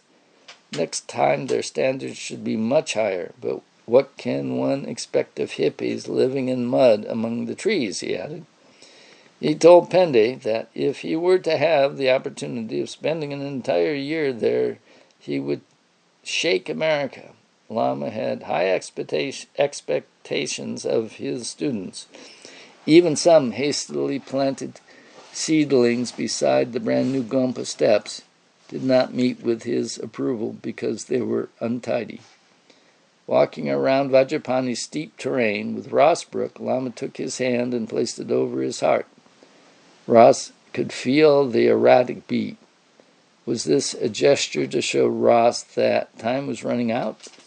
Lama also spent time with the Post, the two students of Swami Muktananda who had originally owned the land with the Brooks. They were very happy with how things turned out. Despite Lama's critical words, Vajrapani was a very happy, friendly, mutually supportive community. Many times over the ensuing years, Lama would express his deep appreciation for the Vajrapani community and its warm, family-like atmosphere, listening to the affectionate way that Lama often referred to his Bushy people. Some of his older students, including some who had never been to California, concluded that Vajrapani must have been his favorite among the many FPMT centers. Soon after, Lama conferred a green tower empowerment at a small center in Berkeley. While there, he recognized two students of another teacher. We had seen him before in Wisconsin and were really checking him out. He said to us, "Oh, yes, I remember you. You were checking me out in Madison."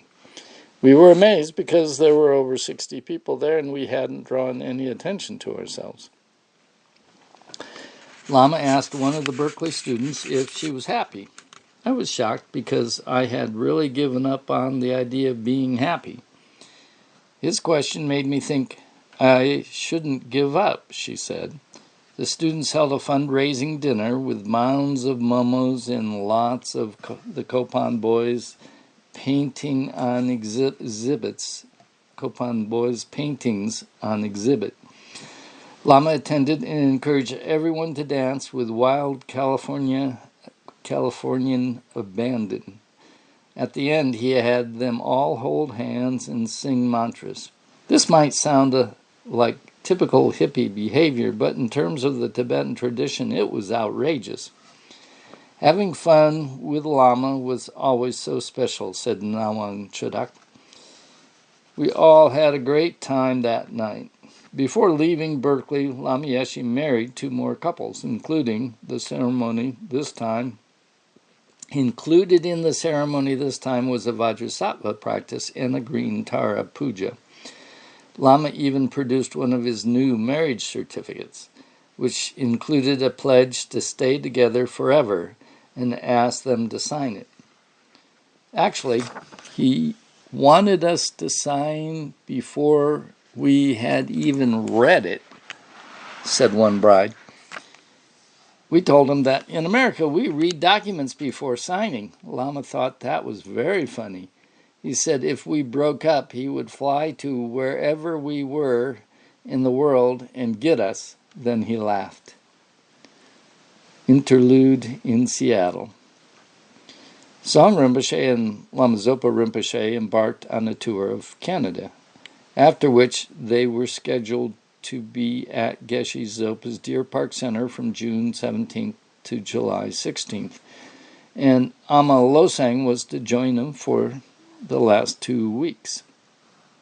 The Californians piled into cars and headed for Wisconsin, while Lama Yeshe went off to Seattle with John Landau for a break and to attend more English classes. Lawyer Pam Cohen arranged for them to stay in a very nice house belonging to a federal judge she knew.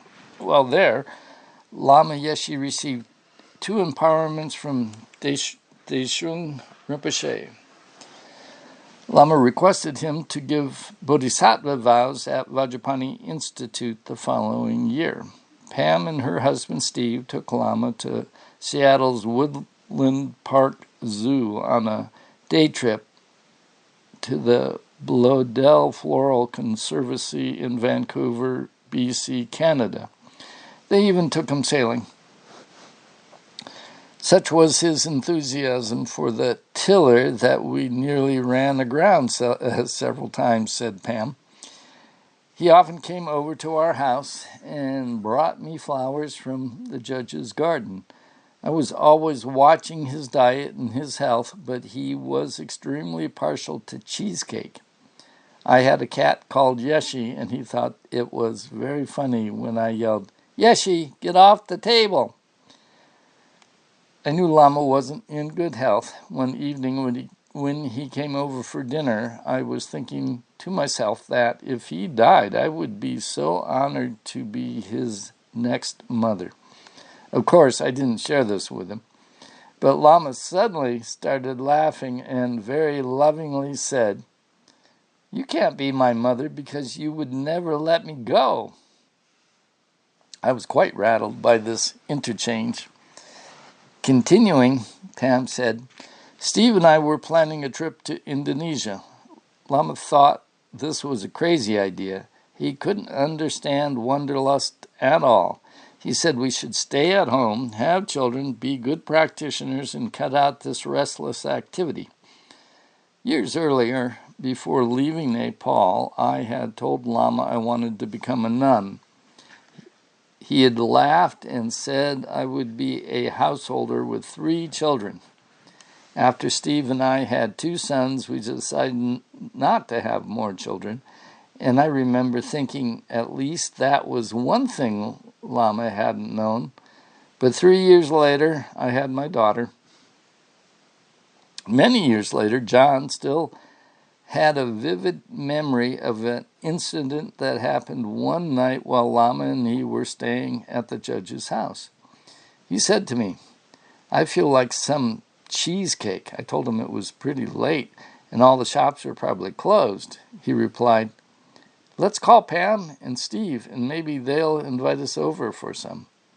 So I dialed their number and passed him the phone. Just then a mischievous look appeared on Lama's face, and I wondered, what prank were we in store for?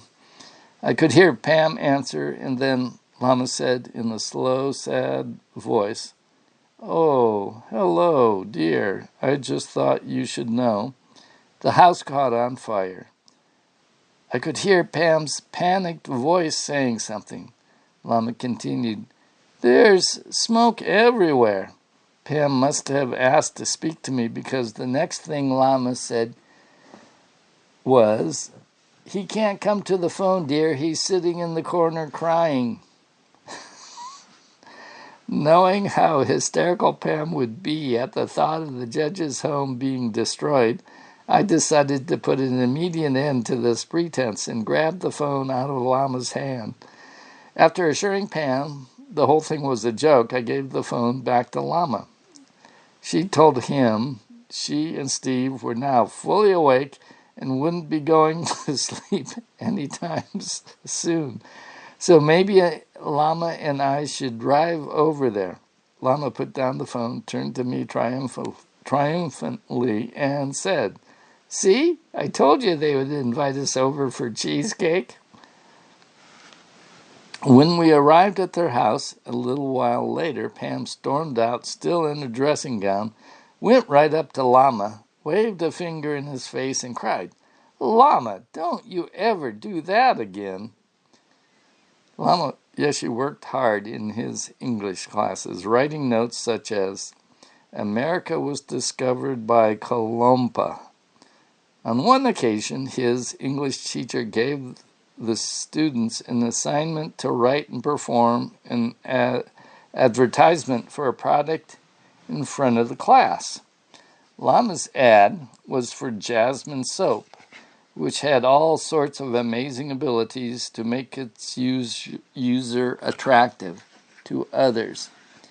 The last line of Lama's ad, which he read in a voice that mimicked pitchmen on TV, was the following: "The Queen of England uses Jasmine soap, and her husband loves her, and he doesn't know why." One of the things about advertising that intrigued Lama Yeshe was its use of exaggeration. He once said, "In the West, it is incredible how everything is exaggerated to ensure that the deluded mind pays attention to it. Look at this. How fantastic it is." This technique is used so extensively that even when we give a meditation course, we have to advertise. "Come to our fantastic meditation and learn all about your amazing mind." After this observation, he added, "Western culture seems a little too much for me." Lama's English classes were held in the morning, and sometimes John had to wake him. "One morning I knocked on his door," reported John, "and there was no answer. So I opened it, went over and touched his arm. Later he told me I shouldn't wake him up in this way, but should instead make a sound by knocking on the door or playing a damaru gently, and then gradually let the sound grow louder." Although Lama Yeshe was certainly not adverse to physical contact, he definitely did not want to be woken up by touch.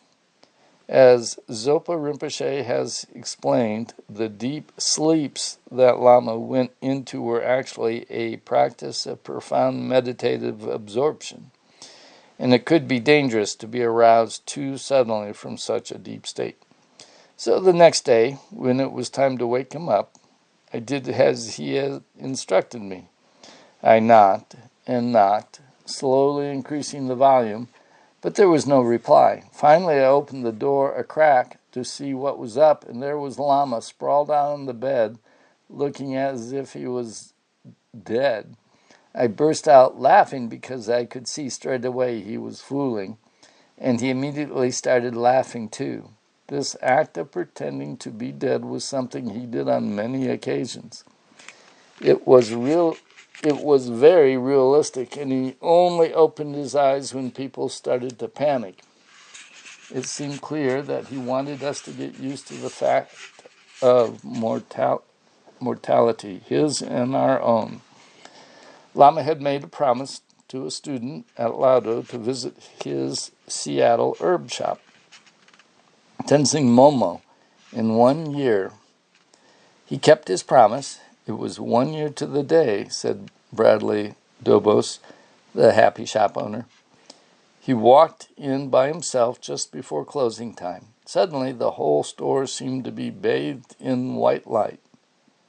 People were constantly looking for evidence of supernatural powers in this extraordinary, enchanting, and irrepressible Tibetan Lama. He seemed to be able to read the future, change the weather at will, and appeared to be in two places at once. But they were never completely sure. Real magic, Lama Yeshe kept saying, involves learning to control one's own mind. Still, every once in a while, he would demonstrate a trick or two. Like this one, having completed several Kopan courses, Jimmy Neal decided he wanted to become a monk, but he didn't want to become a beggar as well. With Lama Yeshe's permission, he took a job as a bus driver in Seattle. At the time, he believed that Lama had already left the United States, a rumor that had been deliberately spread in order to give Lama some space. "I had just started my second year on the job," Jimmy explained. I drove the night shift because I liked the silence and the crazy people who used the buses then. Very late one night, I was way out at the end of the line in a fancy neighborhood, staring into the dark, when suddenly this apparition appeared right in front of me. It was Lama Yeshe, standing alone in a field just a little to the side of the bus. I thought it must be my hallucination. It was the middle of the night. He had no attendant, and besides, he wasn't even in the country. But there he was. He even turned and looked at me. So I stopped the bus and looked back at him. A couple of passengers started asking what I thought I was doing. I didn't really know, but then the image just disappeared. Jimmy continued his story. A couple of days later, I got a call from Pam Cohen inviting me to dinner. Lama's going to be there, isn't he? I said. How did you know? She exclaimed. It had been a very well-kept secret. We ended up having a really nice evening. I went into a separate room with Lama and we talked for a couple of hours. He told me he was really glad I was working so I didn't have to ask others for money. Later on, I heard that at a couple of courses he spoke about seeing me in the bus. He often said if he could just get his students to see that things do not exist the way they appear, that would be good enough. Good enough, dear, was one of Lama Yeshe's most encouraging and comforting expressions. When Lama said that, it conveyed a kind of profound, caring acceptance of both one's effort and one's limitations. Lama's Western students might have been able to discuss emptiness, bodhicitta, the qualities of enlightenment, and the like, borrowing descriptions from scholarly works. But to actually live in the realization of emptiness or bodhicitta was far beyond most of them. Nevertheless, they were earnestly trying, and Lama was especially brilliant at acknowledging their efforts. Deer Park, Wisconsin. The summer school, organized by Geshe Zopa's Deer Park Buddhist Center, offered serious teachings in the Gelu tradition. These summer programs became an annual event for Deer Park and continued for many years. In 1978, these teachings were held at Edgewood College, part of the University of Wisconsin. After a good rest, Lama Yeshe arrived in Madison in time for the final puja at the conclusion of the teachings. As Lama arrived, chairs were being set out for a formal group photograph. As the host, Geshe Zopa conducted Zong Rinpoche and Geshe Raton to their seats, together with their attendants, Tenzing Wanchuk and Gomsar Rinpoche. Also lining up for this historic photo were Kamlung Rinpoche, Denma Lotcho Rinpoche, Lama Zopa Rinpoche, and many other Tibetan and Western monks. Lama Yeshe's progress across the lawn was interrupted the second he appeared. Students rushed to greet him, confide something, ask a quick question, or just get near him. Colleen Mortensen outdid herself, presenting Lama with an enormous cheesecake, 4 layers high and built in the shape of a mandala. In moments, Lama Yeshe was surrounded by a hundred or so Western students, said Thupten Pende. They crowded about him, beaming and vying for his attention as he made his way towards the photo group.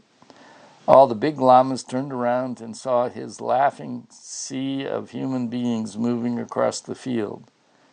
The expression on Zong Rinpoche's face was at last one of genuine delight at the sight of the beloved Guru and his children disciples, and all those illustrious Gelug lamas realized Lama was in a class by himself. Geshe Zopa was delighted to see Lama again. No one realized it would be the last time. Geshe Zopa was much more of a traditionalist than Lama, and there was absolutely no question about Lama Yeshe's devotion to Geshe-la. For example, Lama had been instrumental in the recognition of Yangtze Rinpoche, whose triumphant enthronement had been held at Kopan. The young Tulku had then entered Mount Everest Center, where Lama had wanted him to stay, but Geshe Zopa had a different idea, and in 1978, Yangtze Rinpoche entered Sera Monastery in South India. When he gained his Geshe degree at Sera in 1995 and completed his tantric studies at Gyume in 1998, he went to live in Madison under the care of Geshe Zopa for some time. In 2005, he moved right back into Lama's organization, founding Matripa College, an innovative Buddhist university in Portland, Oregon.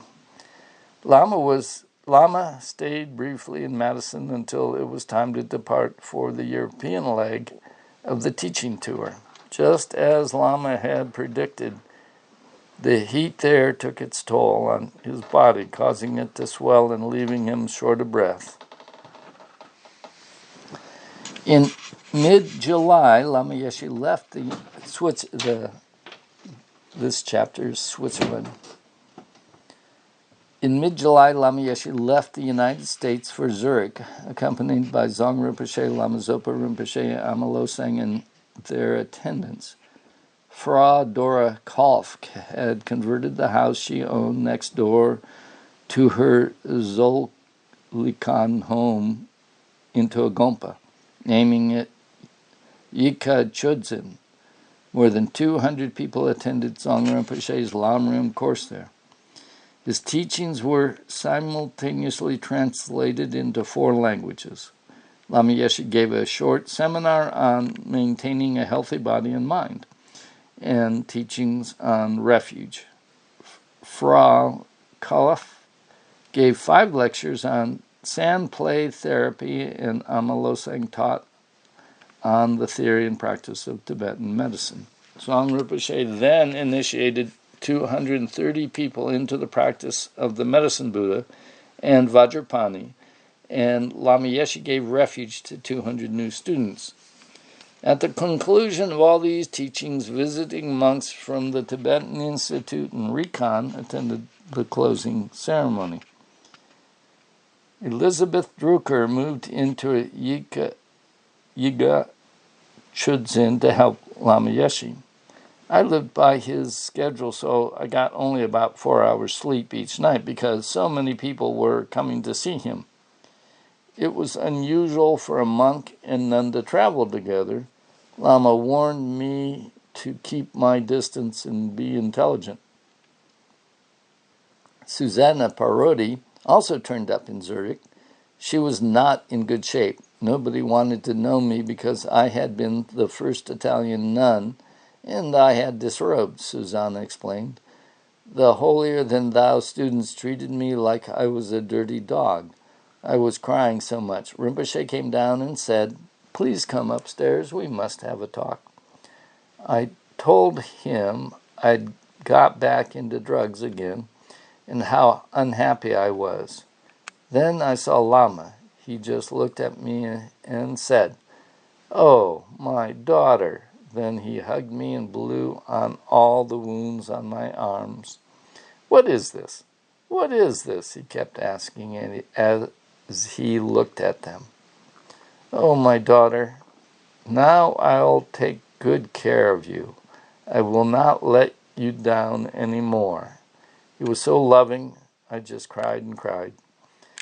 Nevertheless, Lama Yeshe was still not everyone's darling. Frau Kolf's circle of friends and professional acquaintances were sophisticated Swiss. Following a lecture arranged through the Jungian Institute, Peter Kedge overheard one impeccably suited member of the audience say to a similarly elegant gentleman in English, that he had found the talk utterly banal. I immediately felt very sorry for that person. I felt very sorry that person had not been able to relate to Lama, but I also felt that I understood because of Lama's limited language. It was his style to tell jokes and make people laugh. Lama had learned English by speaking with international hippies and was absolutely at home with that audience. But he simply did not have the depth of vocabulary to address the kind of audience he had just attended, that had just attended his talk. It was great if you had allowed yourself to participate in his charisma, but it wasn't so good for those chaps, Peter explained. I found myself taking a step back and observing how Lama's work fit into the world. Lama was a universal teacher, but we students were the vehicle he had to work through. He was constrained by our limitations, egos, and small world view, and to a great extent, the language he learned from those early travelers. It's hard to imagine what it must have been like for Lama. He had come from a culture where the mind is trained to be clear enough to consider every possibility. Then, out of profound compassion, he had turned his back on all of that to try and teach us. He often told me, "You people, ridiculous." He also talked about the extreme neediness of some students who just wanted to drain him dry. He said to me, "The amount of energy I have to give to a certain person who is always asking questions, always wanting advice, with the same amount of energy, I can help 100. To those who brought him their endless problems about jobs and relationships, Lama said, 'You want me to organize your samsara for you as well.' He was so kind to us." The day after Lama's lecture, Zong Rinpoche commenced giving teachings to a large crowd of Tibetans at Geshe Rabten Center, Tarpa Choling, in Mont Pelerin, Switzerland. Geshe Rabten had started his center in early 1977 when he left Rikan Monastery. Zong Rinpoche conferred a series of initiations over 4 consecutive days, during which the local factories that employed Tibetans were closed. He then left for Manjushri Institute in England with Lama Zopa, Tenzin Wanchuk, and Peter Kedge. Not due to arrive at Manjushri until August 10, Lama Yeshe stayed on at Yiga Chudzing for another week or so to attend more English classes. The cool, clear air, the meticulous Swiss hygiene, and the privacy were just right for Lama. Farol Kof was the perfect hostess to two Tibetan lamas, who continued to visit her home. To facilitate this hospitality, Frau Kof employed a delightful woman named Lucille Casadias. "The first meal I cooked there was for 10 lamas," she said. "They loved European food and plenty of meat, but they used the place like a hotel and ran me ragged." Lama Yeshe was different. He was the first modern Lama. He could see how hard I worked, and he could also see all my internal messy dramas. He wouldn't let me clean his room. He had his own kitchen, which he cleaned himself. He did all his own cooking and washing up. When I complained to him about the Tibetans, he said, "Just tell them you are not their maid, and they better start doing things for themselves." I was always having boyfriend problems, Lucille continued. Lama and I walked around hand in hand while I told him all about them. When Lama left Zurich, he wrote in the guest book, "To Lucille, from whom I have learned a lot. with great admiration. Word got around Zurich that Lama liked cheesecake. Pretty soon, practically everyone who came to see him brought him some. Cheesecakes started turning up on his altar as dormas, and although it was not good for him, he ate a piece of every one he was given, even though Lama referred lovingly and often to chocolate in his lectures. He didn't really like chocolate, but he definitely liked cheesecake. Several students were on hand in Zurich to drive Lama to and from his English classes. Proud as he appeared to be of his California driver's license, he didn't use it in Europe. One of his drivers was a Swiss banker taking a break from the pressures of his job and not particularly interested in Buddhism. Frau Hof's son, Martin, also drove Lama around. He told us he was doing an English retreat, and he really was. Martin explained. He was able to hide at Yiga Chudson, and so we didn't see much of him that month. I was impressed that he wanted to improve his English because language is the vehicle of the Dharma. I have studied the Tibetan language and found that many concepts important to us don't exist in Tibetan, such as words for nature, for love in the general sense, and for love between a husband and wife. Some lamas think Westerners ask rather odd questions. For them, it is weird to talk about oneself in the Jungian sense. Their centuries-old word for self is one that actually refutes self. For a more precise understanding of these things, you also need to know the English language. Jung and Buddhism both talk about the relativization of the ego, but the problem is semantics. Lama Yeshe understood that. One night, while Lama was still in Switzerland, Nick Rebush telephoned him from London. On his way to Manjushri, he was overcome with abdominal pains that to him indicated a bowel obstruction. Just visualize Mahakala dancing up and down in your stomach, Lama advised.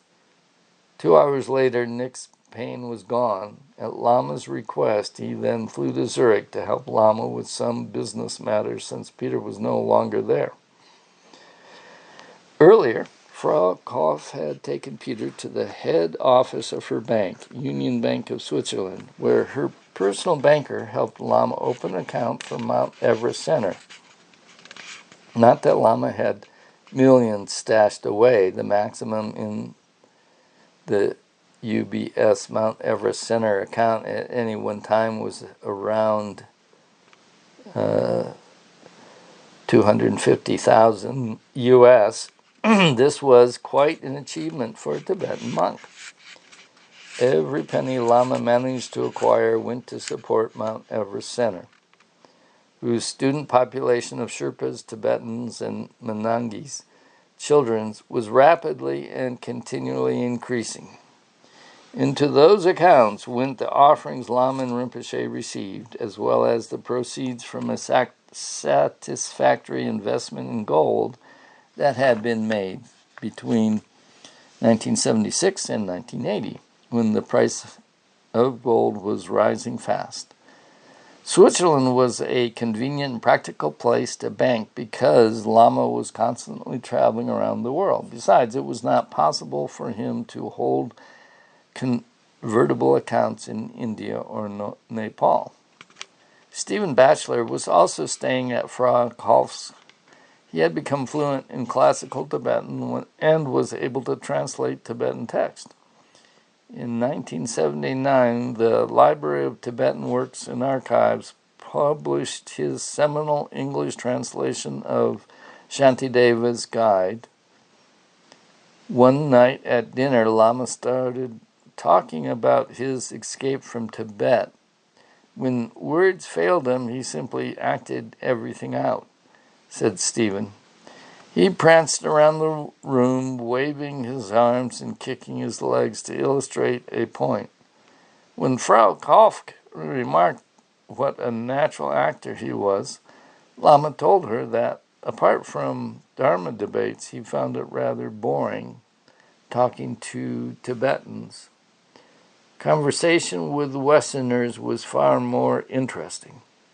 Nevertheless, his conversations with visiting Tibetans were very spirited. One afternoon, Stephen was obliged to interrupt a lively conversation Lama was having with some local Tibetans in order to remind Lama of an appointment. He looked at me and then looked at his friends, indicating that they had a totally different concept of time and were not going to kowtow to the limitations of the clock. On National Day, Lama wanted to go and look at the bonfires that are lit by the Swiss on top of the local hills, but I declined to accompany him, saying I had had too much work to do. He looked at me in a mocking but friendly way and accused me of being on a Himalayan mountain Milarepa trip. At the end of his visit, Stephen drove Lama and Nick to the airport. It was a chaotic departure. Lama was hopelessly late and took forever to pack, said Stephen. Everything was overweight and bulging. I had just thrown the bags onto the conveyor belt when he told me his passport was at the bottom of one of them. He thought it a great joke, but if it had happened to me, I would have been very nervous. Lama Yeshe certainly knew all about passports and airports by this time, so he might have been his way of teasing this very serious young man. Manjushri Institute. During the winter of 1977, the able-bodied members of the Manjushri Institute community spent 70 hours every week repairing the run-down priory, earning for themselves a job creation grant from the British government. 2 public appeals to bolster the restoration funds were launched by the center's management committee and endorsed by the trustees, who included Lama Yeshe, Harvey Horrocks, and Peter Kedge. The trustees were supported by patrons: Sir John Somerton Kit, Sir George Trevelyan, BT, and Jack Cohen, Audrey Cohen's husband. The dry rot was gradually exposed and injected with fungicide, the roof repaired, most structural timbers replaced, and the building rewired. At that time, Manjushri residents were roughly divided into 2 categories: the creative, back-to-the-land types who dreamed of a self-supporting community growing its own food, and the intellectuals who just wanted to study forever. Nonetheless, through their extraordinarily hard work, they had become a warm, close-knit community. Everyone was very excited at the prospects of meeting the illustrious Dzong Rinpoche, who, much to the tour organizers' relief, had finally begun to smile. Well, the students sat down to receive Lam Rim teachings in the newly roofed and refurbished Gompa upstairs. Down in the kitchen, Ronnie King and her team were busily cooking for 300 people every day.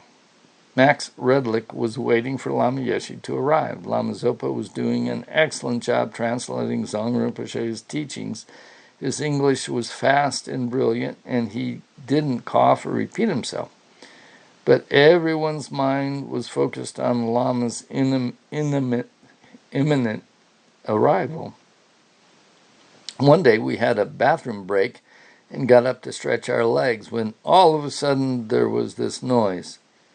A body took off from the door, flew the length of the Gompa, and landed in prostration right at the base of Dzong Rinpoche's throne. It was Lama.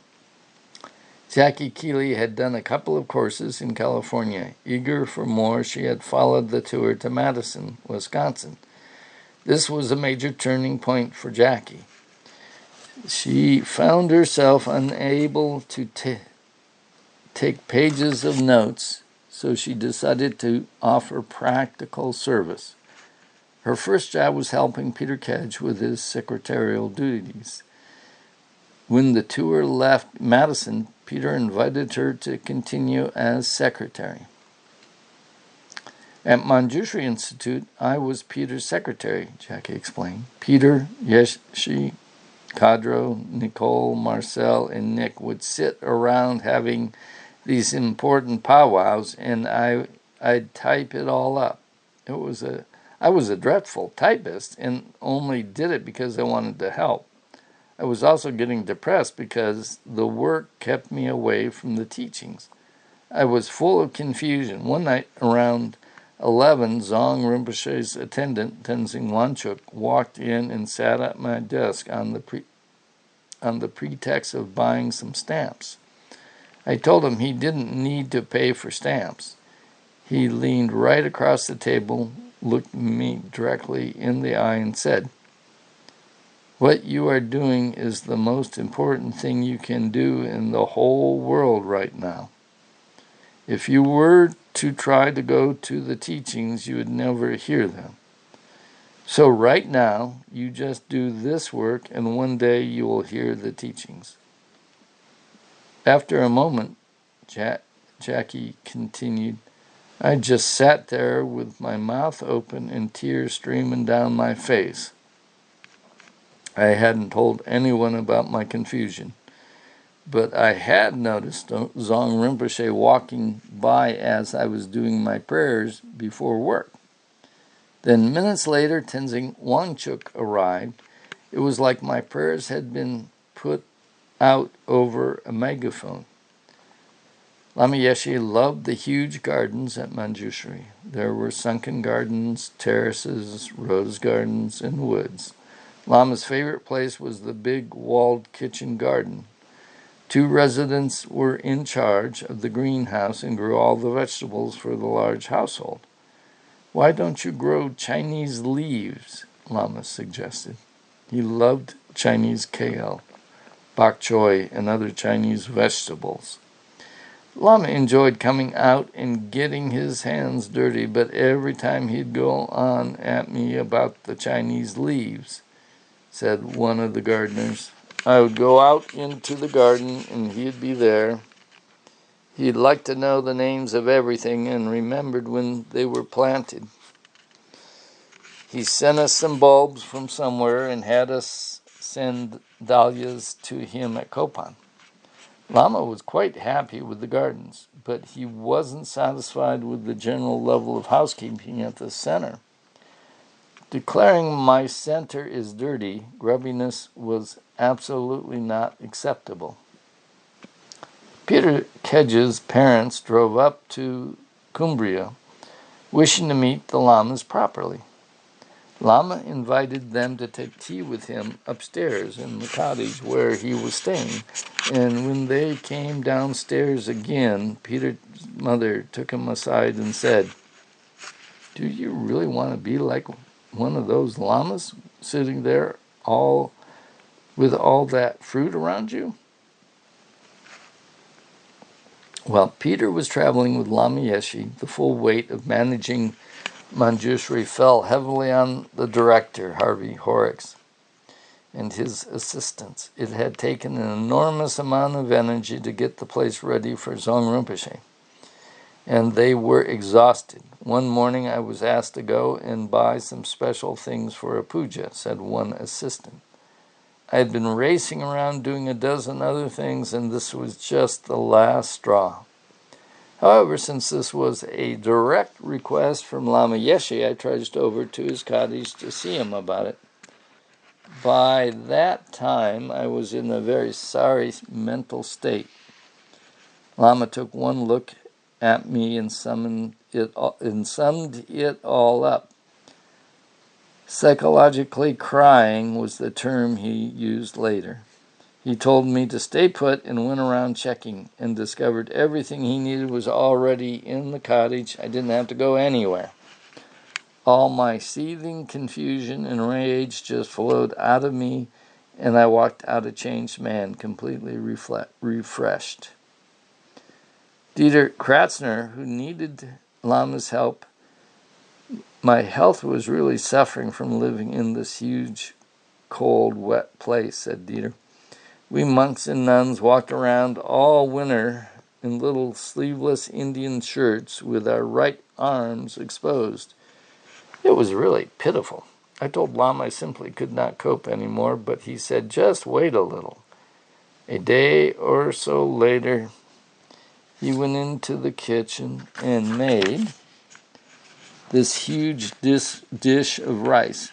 It took hours to prepare. He told me to eat from that pot and to eat in the evening as well, which we Sangha didn't usually do. Over the next few days, I ate his rice and got better. From then on, I was very healthy. The first CPMT meeting. Most of Lama's Sangha and many center directors from around the world gathered at Manjushri Institute to attend the teachings and discuss the organization's development.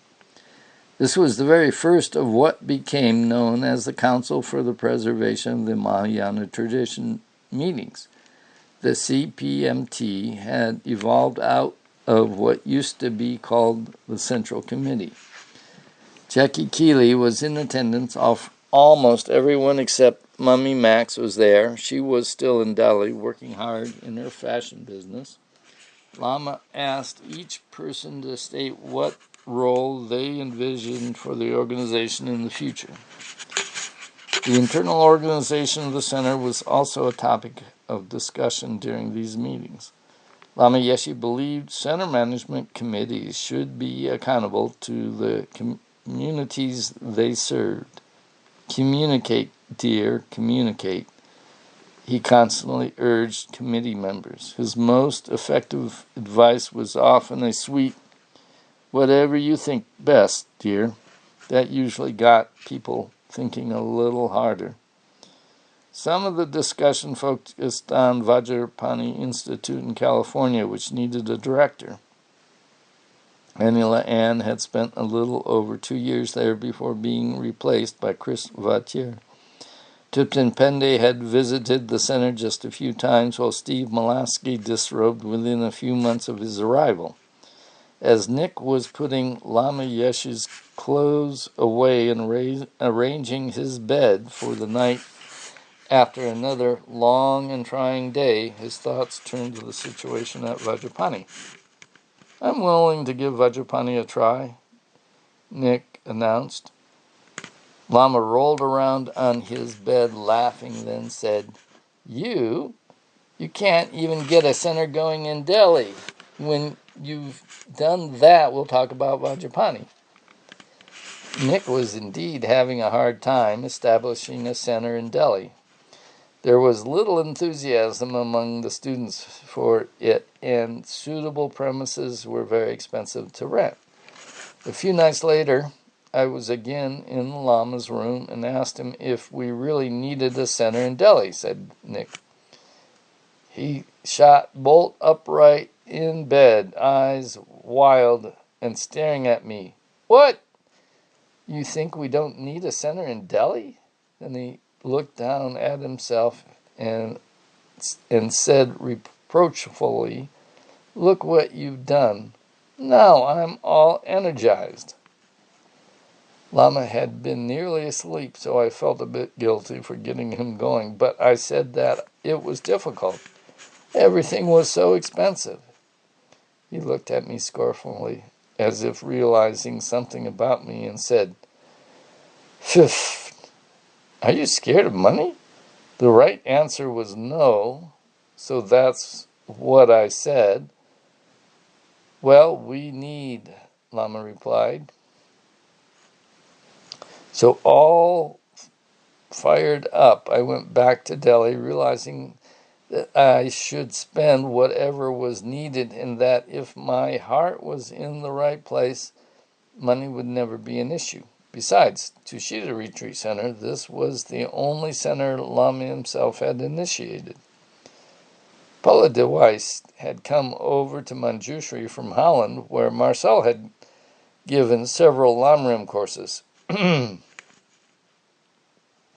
She asked Lama if it was time to create a Dutch center. Lama agreed and named it Maitreya Institute.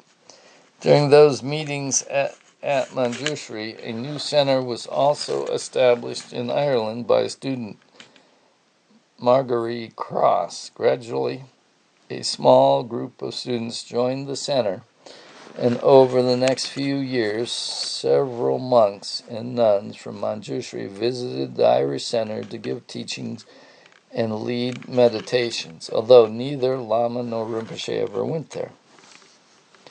Stepping outside after one meeting session, Lama Yeshe looked up at the priory's soaring Gothic spires and said to Nick Rebush, "You know, dear, I think we should buy every Christian church in the world." Surprised, yes, Lama, was all Nick could offer, but one more example of Lama thinking big. Publications for Wisdom Culture. One of the issues Lama Yeshe wanted to settle during those meetings was the future home of Publications for Wisdom Culture. At Lama's request, Nick and Robina Korten had been researching possibilities in Delhi when Lama suddenly announced, "Change of plans. We're going to put wisdom here at Manjushri Institute." Nawan Chodak was summoned from America to be its managing director, and John Landau was appointed managing editor. When Robina's name came up, Lama said, "Fantastic, Robina be secretary." A further 4 individuals were appointed as contributing editors. Nawan Chodak knew nothing of this until he received a letter from Lama saying, "What have you done for sentient beings this year? You are still a hippie. You don't work for sentient beings." Chodak promptly packed up his family, Lisa and the 2 boys, and traveled to England. The first commercial book published by Wisdom at Manjushri Institute came out only a couple of months later. It was called Silent Mind, Holy Mind, a compilation of Christmas talks by Lama Yeshe. Christmas talks Lama Yeshe gave at Kopan in 1974 and 1975. It was edited by John Landau, bore the Wisdom's new stupa logo, designed by the Swiss artist Peter Izelli, and the abbreviated imprint Wisdom Culture.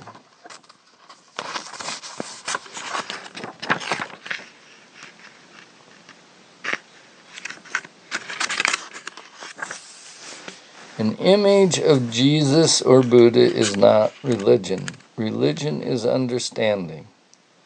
It is a completely internal matter. Therefore, if our Christmas celebration is to be truly religious, it is important to remember who Jesus was, what he did, and what he stood for.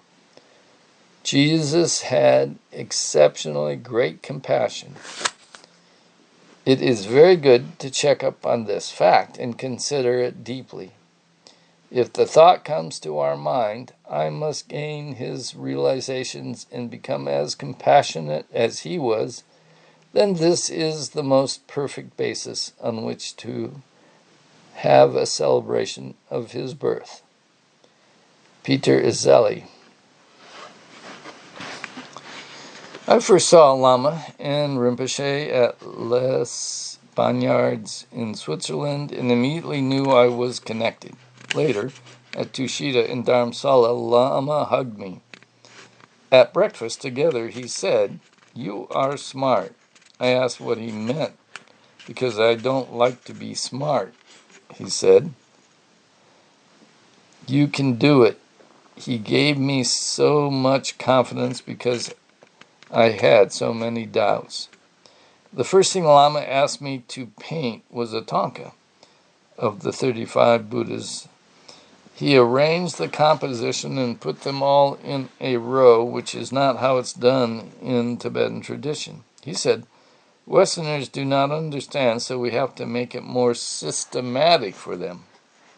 We need different visual dharma for them. He wanted light rays coming from the heart of Chenrezig to all the other Buddhas, and I asked how that could be shown. He took a pencil and drew it freehand. I could see that Lama had great accomplishments in drawing and reminded me of great artists like Mitro and Picasso, who in old age drew like children, but I said I still didn't get it. He went to his room and came back with a brand new book, The Tao of Physics by Fritjof Capra, and showed me a black and white photo of atomic fusion. You could see the energy in the air, and Lama said, the rays should look like that. I think I used to get what Lama meant. One year, a great Viennese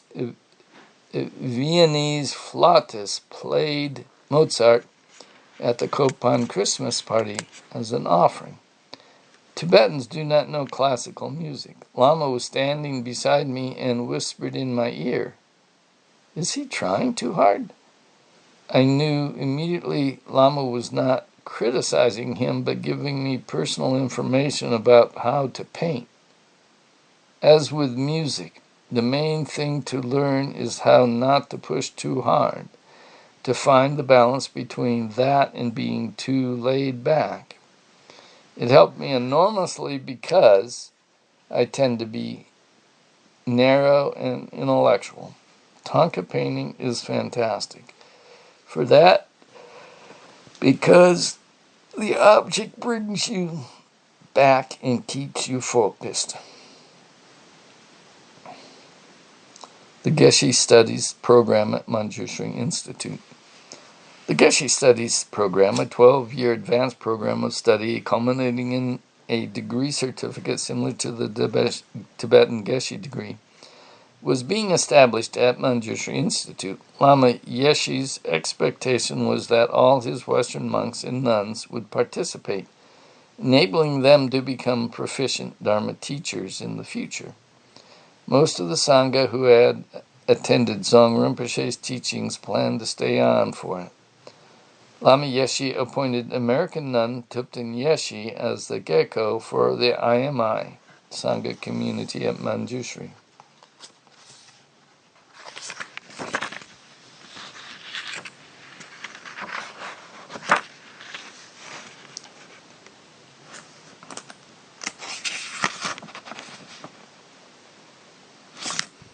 He told me I was not to be a disciplinarian, but rather mummy and daddy to the Sangha, said T.Y. But the Sangha were 20 totally ungovernable monks and nuns. Moreover, the day after we had carefully constructed new ordination guidelines, Lama Yeshe himself broke them completely by giving permission for several new ordinations, quite outside the parameters we had just set. I held that job for a year, and it was probably my greatest challenge.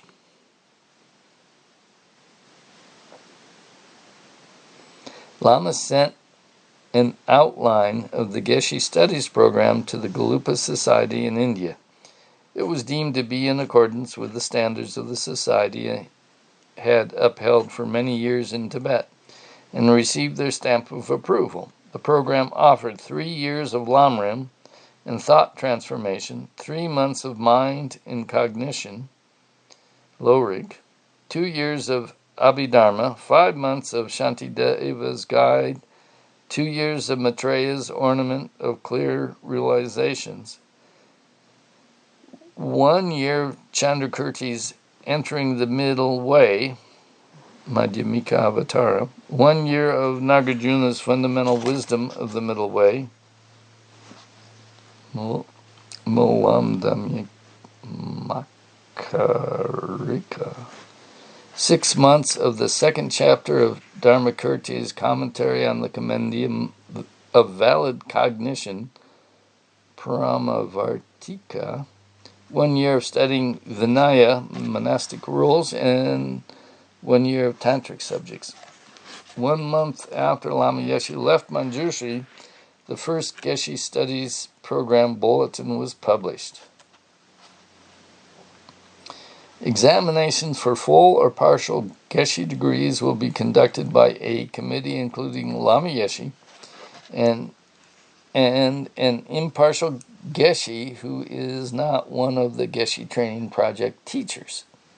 The IMI Council and those who have previously received their degrees, the criterion for obtaining a Geshe degree is full understanding of the subjects under study. Therefore, it may take more than the proposed 12 years to complete the full program. The program is available for interested lay students as well as Sangha. And the first term will begin on January 1st, 1979 at Manjushri Institute. The basic study tool will be debate in English using accurate terminology. A second study program, the General Diploma in Applied Buddhist Studies, was also offered at Manjushri.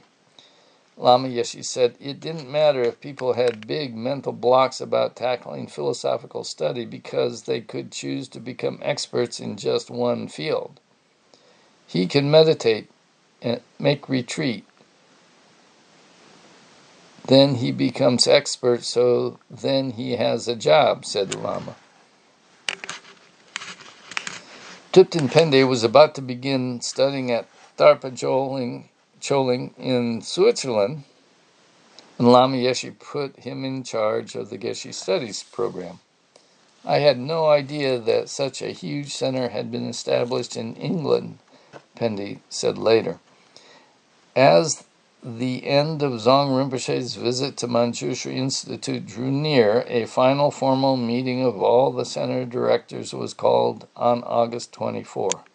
On that day, Lama Yeshe again announced that he did not like the name Yeshe Foundation, which had never actually been formally adopted, and since the directors' group was already known as the Council for the Preservation of the Mahayana Tradition, he suggested they call the organization the Foundation for the Preservation of the Mahayana Tradition. Many of those present didn't like that name, again saying it was too long. A number of shorter names were suggested, but Lama dismissed them out of hand. He banged his fist on the table and declared, "We are the Foundation for the Preservation of the Mahayana Tradition. That is what we are, who we are." The next day, people began using the abbreviation FPMT. At another meeting with Harvey Horrocks, Peter Kedge and Nicole Couture and Yeshe Kadro in the cottage had another meeting. Lama Yeshe began talking about his vision for a statue of Manjushri to be built at the priory. It was to be several stories high and would speak recorded teachings. Lama had been impressed with the speaking statue of Abraham Lincoln he had seen at Disneyland in 1977, so much so that he had taken Dzong Rinpoche to see it too. Peter Kedge had gone with him. There are all these characters from Disney stories walking around in costume, and I remember a little boy pointing to us in our robes and asking his mother, "Who are they supposed to be?" This was the first time I recall Lama talking about building a giant statue. Here we all were completely overwhelmed with what we had taken on at Manjushri Institute, and Lama was expanding our horizons and planting yet another extraordinary vision before us. That statue was never built. But 4 years later, Lama began talking about building a giant statue of Maitreya Buddha. Actually, Lama Yeshe had been thinking about this idea since at least 1975, when he had climbed Allen Roberts' silo in Wisconsin and declared his idea to build a tall statue of the Buddha with a winding staircase inside. At the end of the course, Zong Rinpoche gave 70 students the empowerment into the practice of the 21 taras, describing each tara in such a way that it seemed he was seeing them individually in space before him. 40 students also received refuge and lay vows. Lama Yeshe gave the final lecture of the course, instructing students how to integrate the Dharma into their daily lives. Gyabche Zong Rinpoche gives you these profound and perfect teachings, and I come along and make spaghetti out of it, he joked.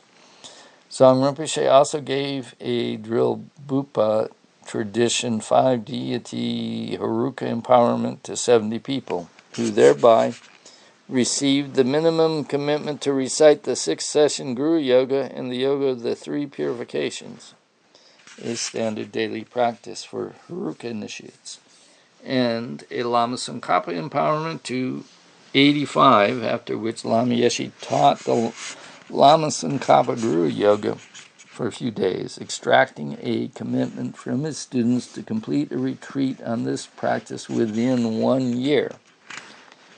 When Zong Rinpoche heard that some students were too scared to take tantric initiation for the fear of rebirth in hell if they failed to keep their commitments, he remarked, "You're going to hell anyway. Might as well go for a good reason."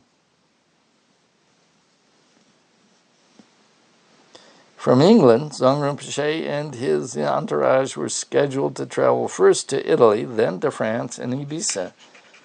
Elizabeth Drucker came to England from Paris to make arrangements for the French portion of the tour. In London, Elizabeth learned that their visas would take 7 weeks to process. Such a delay would mean canceling the course in France. Elizabeth went to Manjushri and consulted with Zong Rinpoche, who did a mo, pointed his finger and said, "You have to go in that direction."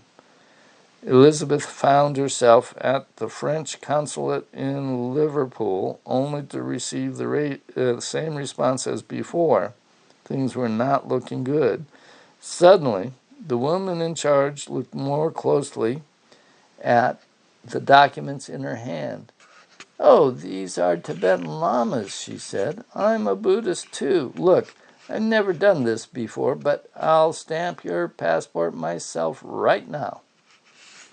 One day, Gabriel Knox, the guitar-playing Australian, drove Lama Yeshe and another Tibetan monk over to nearby Barrow in Furness, a seaside shipbuilding town on the west coast and home to Britain's nuclear submarines. We stood on a bridge there while Lama pointed out the nuclear stuff to the monk and explained it all, she said. Lama was always knowledgeable about world affairs and well-informed. When Lama found out my birthday was coming up, he asked me what I wanted for a gift. She continued, "I was so poor and had worked so hard for so long for nothing that my idea of luxury was to be able to polish the offering bowls with my very own tin of brasso."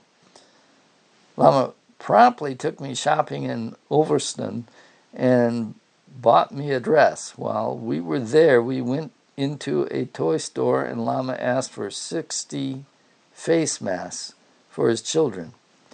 The salesman, not realizing Lama was a monk, began making ribald jokes. He thought he was some Eastern pasha with dozens of wives.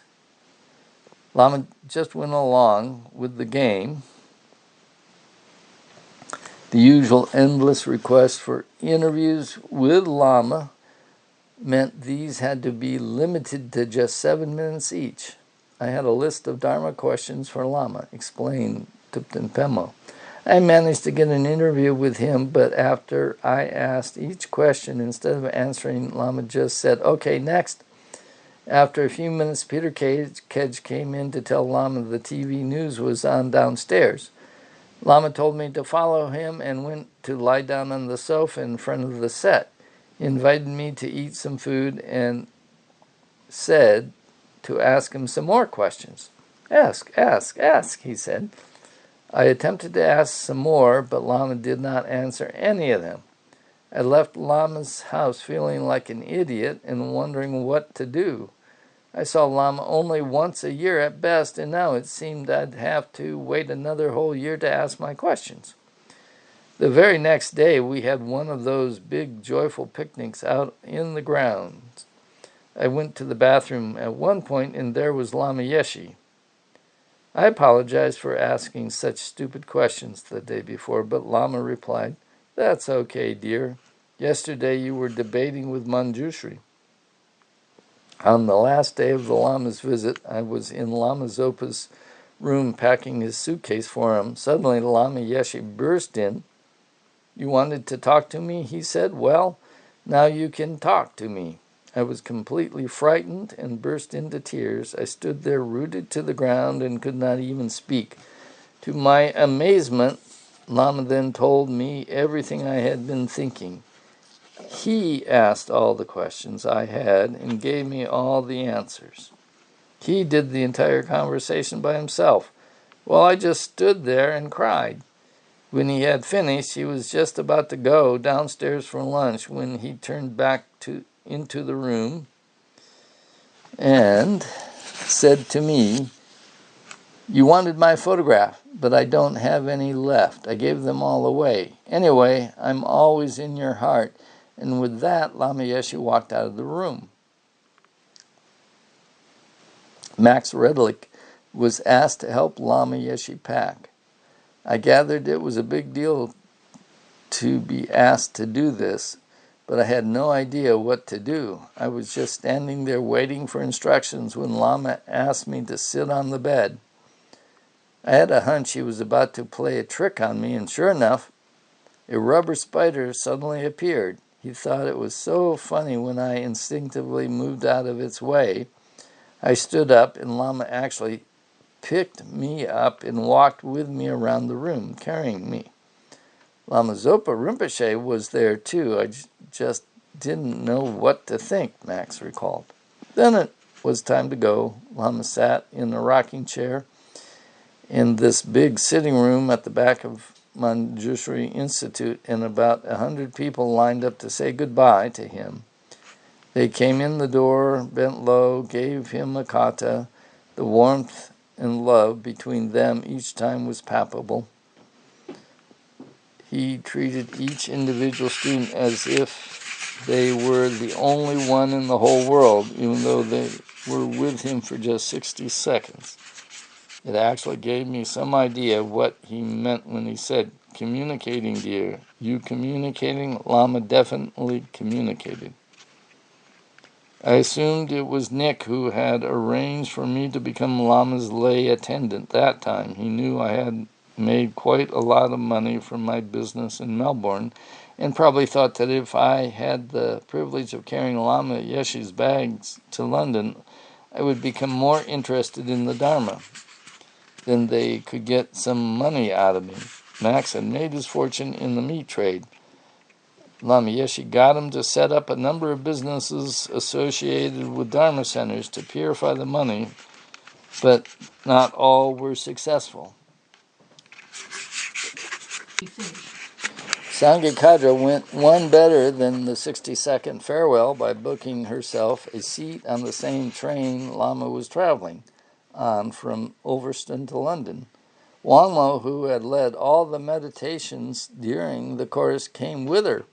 "I wasn't happy about doing the Geshe Studies program," said Wangmo, "but I didn't know how to tell Lama.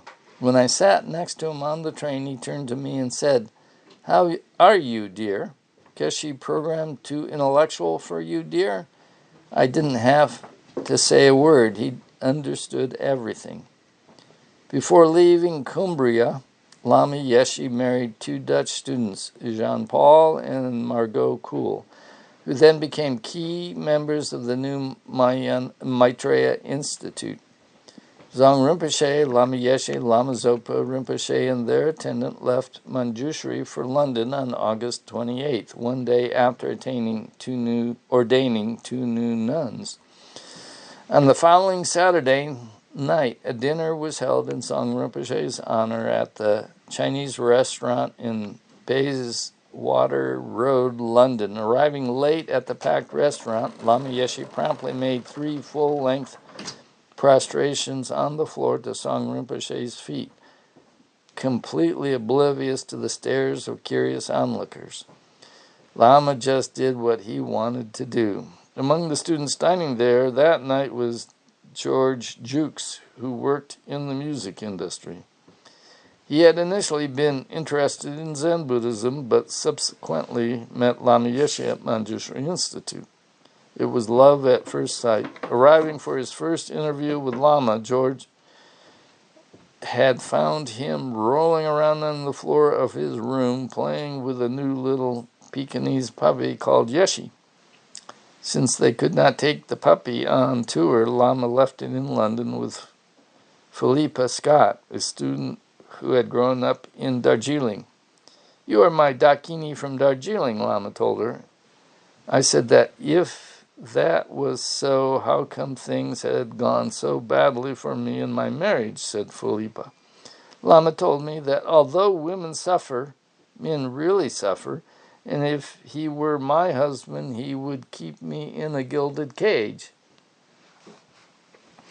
That shocked me a bit. It was not what I expected to hear from a Lama, but he did say I had been right to leave the marriage. Continuing her story, Philippa said, knowing how much I loved animals, Lama left Yeshe in my care. But some months later, and without warning, Yeshe died of a heart attack. I was devastated. How was I going to tell Lama that little Yeshe, a valuable stud animal, was dead? I rang George Jukes, who came right over, and we did a POA practice for the dog. Later, I was told that Lama had had some sort of seizure around the same time that Yeshe had died. Soon after this, George founded the FPMT's London Center. I had been very touched by the Dharma, such a heart treasure, at the summer teachings in Manjushri. I was so happy to be in the presence of such wonderful teachers and felt strongly that it would be of great help and benefit to many to have Dharma teachings in London.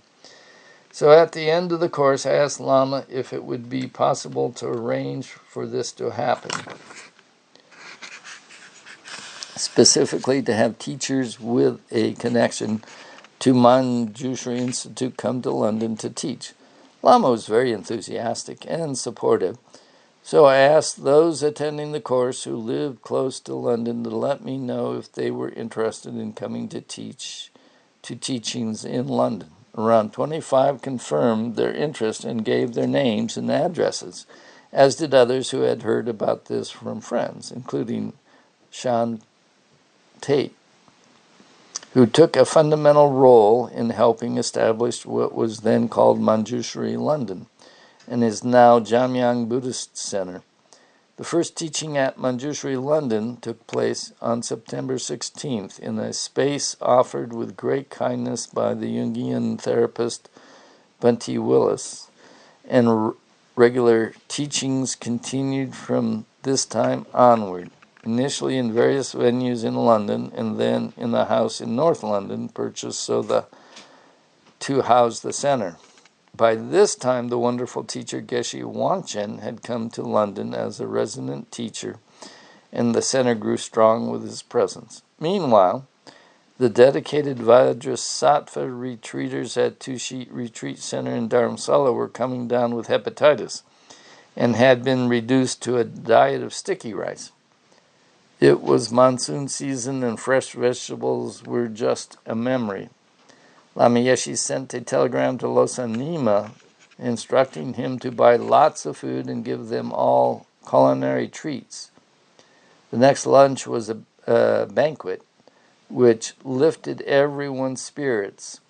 A purification practice like Vajrasattva could easily catapult hardliners into hair shirts. However, to Lama Yeshe, that was just another ego game. What worked best for everyone was the rarest of qualities, simple joy. Even the sight of Lama's face was enough to lift spirits. Once an Australian man and a friend went to a brothel to sell marijuana to the woman in charge. I asked to use the toilet, and she directed me to the back of the house, said the friend who had attended the Kopan course. It had a sliding door. When I pulled it out, there was a huge photo of Lama Yeshe. I couldn't believe it. The madam told me one of the prostitutes had stuck it there, saying his face would be good for people. And it is, she told me. Everyone comes out of there saying, wow, that face. As luck would have it, she had a spare copy and gave it to me. So I'm so glad that I have this huge, wonderful picture of Lama Yeshe. He was the least boring person I ever met.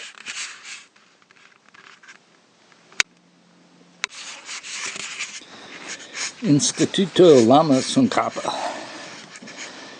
Between leaving Manjushri Institute at the end of August 1978 and arriving in Italy, Lama Rinpoche and Peter took a 2-week break and stayed by themselves in a small traditional Swiss house located between Zurich and Winterthur that Antonia Scrub had rented for him. There were no students around, so they were able simply to rest. Lama Yeshe arrived at Instituto Lama Tsongkhapa in Tuscany on September 13th, a few days after the arrival of Zong Rinpoche and Lama Zopa Rinpoche. Following Zong Rinpoche's Lamrim teachings, Lama was to give a course on the 51 mental factors, a study of the mind and its function according to Buddhist psychology. Because there were still no proper gompa and the roof had a gaping hole in it, the teachings were held in a large tent on the center grounds. In their 3 years at Pomaya, the residents had dismantled more than half the building while living together, crowded into a couple of rooms. They had not as yet been able to dislodge the former owner, who still rented an apartment there. The last of the long-time tenants did not depart until January 1979. In his first lecture, Zong Rinpoche told the Italians there was no possibility that any of those present would be reborn as humans in their next lifetime. This did not go down well. Then he started teaching about the hell realms. Rinpoche went on in great detail for days and days, said Massimo Corona. Quite a few people left, but when Lama showed up to give a teaching on refuge, everyone felt totally rejuvenated, as though they had just received a shower of bliss. Zong Rinpoche's lecture went on for hours at a time. It was all too much for the students, who asked if he could make them a little shorter. Zong Rinpoche was a little shocked by this. No one had ever suggested he teach less. The Italians were so passionate, so emotional, and possessed such a distinct attitude to the Dharma that Lama Yeshe joked. There are 3 types of Buddhism: Hinayana, Mahayana, and Italiana. Tibetan Buddhism took root very quickly in Italy. This time, Lama stayed at the nearby home of an American woman, introduced to Lama and Tibetan teachings by Carol Corona. Joyce Petchik was then writing her book, The Silver Bird, and stitching extraordinary needlework pieces. She was amazed to hear from Pomaya residents that a Tibetan Lama had bought the big castello near her own home, Castellone. That summer, Italy had a serious water shortage. To her bewilderment, the Institute telephoned, asking if Lama could stay with her.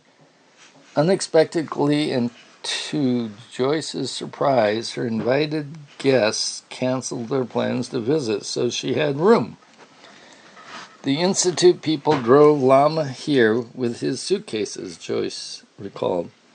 Whatever he wanted was fine with me. I had had my first dream about Tibetans before this time. Knowing that Lama was to give tantric teachings, I asked if I could take them. Yes, dear, he replied. This upset most disciples at the Institute, as I had not taken any teachings or initiations before then. Absolutely none. Carol and the nun Zia gave me a crash course in prostration and proper behavior. I sat with Carol in the front row and found the teachings easy to follow and completely familiar. At home, Lama gave me continuous teachings, one memorable lesson being about clinging and grasping. I well remember how he stayed close to me all day. He'd say, "Where are you going, dear?" And I'd say I was going down to the fruit trees. "Good, dear, I'll come with you." Then later, "Where are you going, dear?" I'd say I was going to the beach. "Good, dear, I'll come with you." And he did. He kept this up all day and evening and on and on. The next morning, trying to avoid Lama, I went down to breakfast at 6. There was Lama waiting for me at the breakfast table. Need I say more about his astute teaching methods? It was difficult for Lama to find places where people would just leave him alone. When he visited, Joyce invited neither family nor friends. Once he and my Joyce, as he called her, had reached an understanding, Castellone became a perfect place for him. "This is better than being married," he told one person. Peter Kedge moved into the rough-hewn cellar of a small cottage at Instituto Lama Tsongkhapa, where, with Jackie Keeley's help, he set up his office. Piero acted as Lama Zopa's attendant in Italy, and Tenzing Wanchuk attended Song Rinpoche, who, it seemed, had a hearing problem. People ran around trying to organize hearing aids, and someone came up with an antique ear trumpet with a long rubber tube. Tenzing Wanchuk was asked to explain how it worked to Rinpoche. The first thing he said Peter, was to throw it at Zong Rinpoche and called out, "It's a snake, it's a snake." When Rinpoche jumped, Tenzing rolled on the floor laughing. It was so incongruous.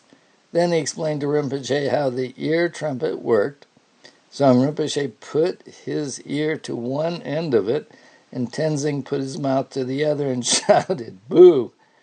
It was so lovely to watch this young boy playing with this incredibly austere Lama and teasing him like that. Zong Rinpoche loved the idea that he could listen to things when he wanted to and not listen when he didn't want to. He was the same with his spectacles. He thought it was great that you could take them off and not see. He wanted to do the same thing with his false teeth, put them in when he was eating and take them out when he was not, said Jackie Keeley. Susanna Parodi and Zia Bassam cooked for Lama Yeshe in Italy. He spent as much time as he could spare with Susanna, who was recovering well from her relapse. At lunchtime one day, Lama asked for a salad, which I lovingly and carefully prepared, Susanna recounted. I was horrified when he called me over and pointed to a big worm on his plate. I rushed off to make another one. As I was bringing it to his table, I caught my sleeve in the door and the whole thing fell on the floor right at Lama's feet. He leapt to his feet and started scolding me very wrathfully. Then in an instant he transformed into the softest, mellow Lama, hugging me and laughing. I made a third salad. When I gave it to him, I had this clear feeling that things in my life were going to get better. Then, she continued, throughout that visit, Lama continually showered me with his clairvoyant powers. He was always checking up on me to see if I was okay. Once a week, he analyzed my dreams in order to make me understand what my inner wisdom messages were. I was quite sure he could enter my dreams. At one stage, I thought I had some clairvoyant powers. Lama examined me for these and made me understand that such tricks don't count for anything at all.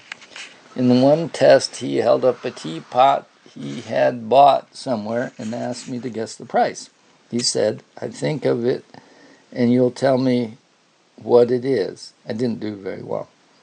The weather in Pamaya was hot and a bit humid, which was hard on Lama.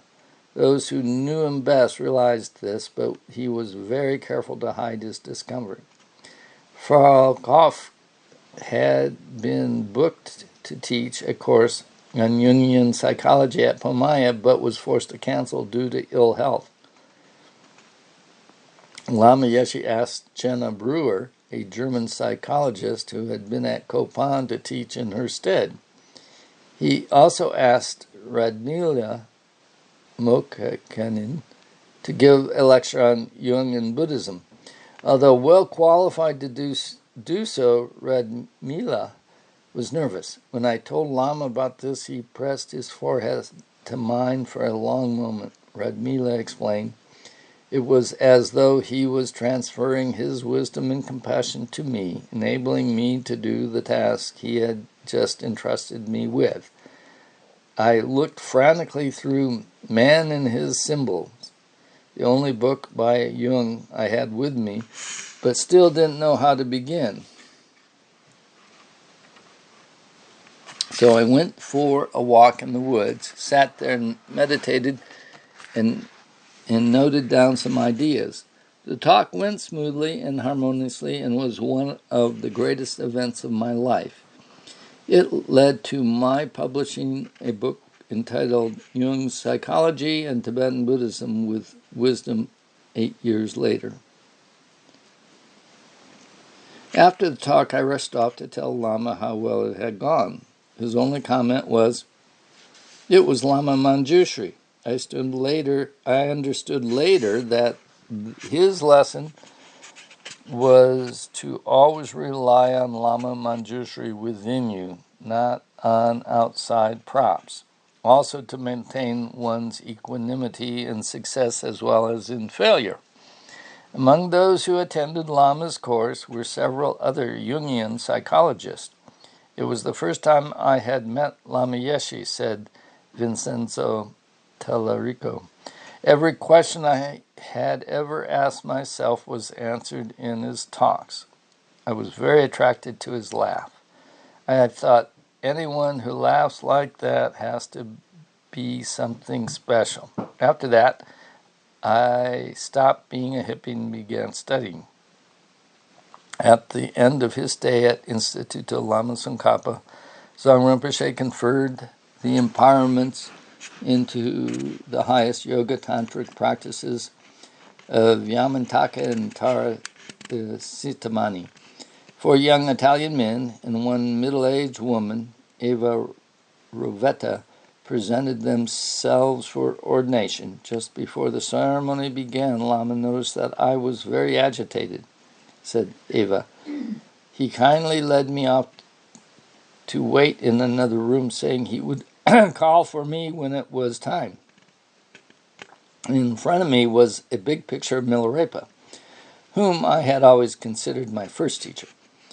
It was the perfect thing to calm me down, and the ordination was thus very peaceful and nice for me. None of those 4 boys stayed ordained, but I did. Many years later, Eva Rovetta died peaceably at the Institute.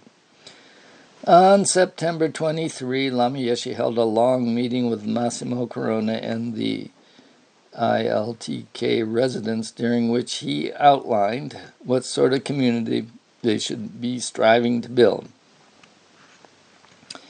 If there is no Dharma community, people lose contact with each other. So Pamaya has the function of a refuge. Each person has precise responsibilities within the community, and we should ask them whether they agree or want to change things. Everyone can give their ideas. If any one of you has some valid suggestions to give, you should express it, since you might have some new ideas for the better functioning of the Institute. For example, at Kopan, the young boys suggested that someone be put in charge of visitors, and they themselves chose an English-speaking boy for the job. Also, a valid organization needs a solid structure. Otherwise, one gets lost in confusion. It must be friendly because everything is dedicated to sentient beings. Each one of us can become a disaster when we go through difficult times. So we must try and help each other. You should live comfortably and later on organize a zone for couples and children. Pujas must be held at least once a day, and we allow no drugs at all. We should also help old people prepare for death. We should be able to give instructive Dharma courses on request, and the Geshe will come here soon to take care of education. Drawing attention to the success of Franco and Francesca Piatti's silver jewelry manufacturing business, Lama stressed that a job creation scheme was essential at ILTK. He pointed out that Massimo had learned to run the place by trial and error, and others could learn how to manage practical aspects of community life in the same way. Lama told the residents that when older people visited the center, they were to listen to what they had to teach them. Lama also said it was very good for young people living there to maintain contact with their parents. Franco pointed out that most of their work in the past year had been limited to construction rather than community development. When Massimo explained to Lama that many young people wanted to live there without paying, Lama said they should be put to work. Send the young people to sell the jewels, he suggested. Claudio remarked that many people without money were a disaster, and Lama agreed that disaster people should not be allowed to stay. He also said discipline should be developed very gradually. In addition, Lama specifically instructed them to welcome Christians to the center at any time to come and pray. It was in no way necessary for them to follow Tibetan Buddhism. It was a tall order: straighten up, be nice to each other, ask advice from your elders, especially your parents, make money, look after the weak, and treat visitors equally. Lama advised his students, first you control your mouth, then you control your mind, finally you control your reality.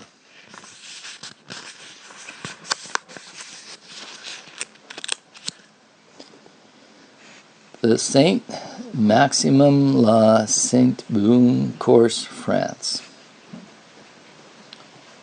2 days later, Lama Yeshe left for his first visit to France at the invitation of Elizabeth Drucker. Her friend, Dennis Hewitt, had bought some land in the south of France that he wished to donate as the site for a Dharma center. So Lama told Elizabeth to organize the course near that land. Dennis had not yet met Lama Yeshe. With the help of 2 other French students, Daniel Miles, who had been at the 8th Kopan course, and George Dressens, an early student of Geshe Rapton, who had translated for Lama Yeshe at Cha de Fonds 3 years earlier, Elizabeth hired a venue in the town of Saint Maximin la Saint Baume, located in southeastern region of Provence, quite close to the Côte d'Azur. Saint Baume is famous for the Saint Maxim Abbey, a place of Christian pilgrimage associated with Mary Magdalene. The students produced a lovely poster to advertise the 10-day course, and 200 people enrolled for it. These were not the usual hippies, space cadets, and radicals. Instead, a stable, mature audience, mostly aged over 40, predominantly Catholic and including several priests, attended the teachings. For most, this was their first contact with Buddhism. Dzong Rinpoche taught on the 3 principal aspects of the path to enlightenment: renunciation, bodhicitta, and emptiness.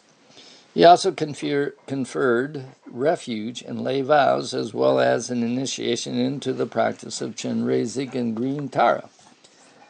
Lama Yeshe continued to teach on Buddhist psychology as he had done throughout this European tour.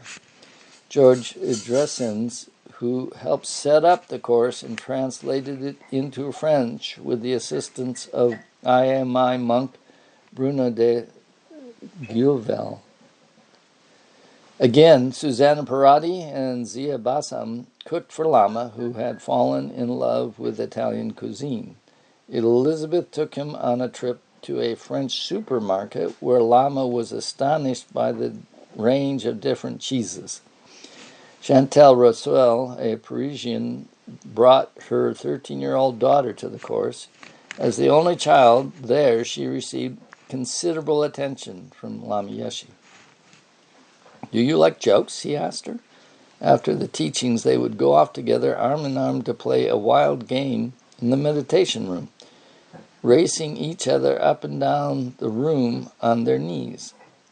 One day, Lama, Chantal, and her daughter, together with Pierre Bernard de Give, a Cistercian monk attending the course, went into Saint Maximin on market day. It was very funny to watch the old women react as the Cistercian and the Tibetan got out of the car together, said Chantal. In the abbey, Lama knelt reverently to pray in the chapel dedicated to the Virgin Mary. "Mary, she always conducts me to Jesus," he told an astonished Pierre Bernard. On another day, Dzong Rinpoche, Lama Yeshe, and Lama Zopa Rinpoche all went to what is known as Mary Magdalene's cave to do puja. The local Catholic monks were amazed. The French students wanted to establish a center in France, so Lama Yeshe inspected Denis Huet's land and meditated there for some time. Elizabeth suggested the name Vajrayogini. "Good choice, Lama Yeshe," said Lama Yeshe. The property already included a large rundown chateau, but when they applied for a building permit, was refused. From Lama Yeshe's teachings at Saint Maximin la Saint Baume, in the Tibetan system, we have a kind of gradual process that leads to enlightenment. First, all of you hear the teachings. Through hearing, you receive a clear intellectual understanding. This we call the wisdom of hearing. Next, we analyze what the teacher says. We check up to see whether the teachings actually fit with our experiences or not. We check up internally, analytically. We call this the wisdom of analysis or contemplation. This analytical checking wisdom is what gradually grows into a kind of inner experience. It grows into what we call penetrative wisdom. But this wisdom grows slowly. When you participate in this meditation course, you act in every moment. In every moment you act. When you are walking, you are in meditation. When you are eating, you are in meditation. When you are drinking, you are in meditation. You understand? You try to integrate all your actions with your penetrating wisdom consciousness by using your memory and bringing to mind your understanding of the teachings. You understand? That is the reason we present this kind of meditation course. It is so useful. Not only do you hear the teachings and take notes, you need to put those notes into your consciousness and check up analytically if the words are really valuable or not. If they have no value, then you can just get rid of them. But if they are of real value, if your analysis proves their validity, proves that they work well with your experience, then deep understanding, penetration. Meditation brings one to a useful inner conclusion. But without meditating, I tell you, we have no conclusion. Do you understand? In the West, we are overwhelmed with so much information, so much. 100,000 bits of information from the television, from newspapers, from Time magazines. We keep learning things, but all this information brings us no conclusion, no clear direction. This is the problem. If you have too much information, how can you come to a conclusion? This is why meditation is so important. From meditation comes clarity, a clear conclusion, a deeper understanding. Well, Lama Yeshe and Rinpoche were in France, and a long life puja was held for them at Tushita Dharamsala, with Geshe Nawan Dargye officiating. Lama Yeshe's worsening heart condition was of great concern. Gyatso was there. Just as we began, Lama Yeshe's photograph fell off the wall, where it had been attached above the altar. I felt a wave of dread at what I took to be a most inauspicious sign, he said. Was Lama ever going to rest? Not that year. It was a very long tour and very intense for everyone, especially the attendants. We were not far from Marseille on our way to Spain, Peter Kedge recalled. Lama had mentioned something about dinner that evening, but Tenzing Wangchuk, Geshe Kadro, Elizabeth Ruker, and I had planned to have a night off. So we went to the movies in Marseille. We returned to find Lama and Song Rinpoche sitting in the foyer of their hotel. We were staying in a different one. Clearly, Lama was exceedingly annoyed about the fact that we had gone out. I think he actually intended for all of us to dine with Zong Rinpoche that evening. Lama then took Zong Rinpoche out to dinner himself, very pointedly not including Tenzing Wangchuk or me, as would normally have been the case. I really got the ice-cold treatment from Lama that night. Their next stop was the Spanish island of Ibiza. Lama Yeshe arrived there 2 days after Zong Rinpoche and Lama Zopa Rinpoche. In the interim, Piero gave a short introductory course. Since the last time Lama and Rinpoche had visited Spain, Paco Hita had become a devoted meditator. To me, meditation was like having a girlfriend whom I really liked coming to visit morning and night, bringing flowers, perfume, pure water, incense, light, music, and food, all the offerings.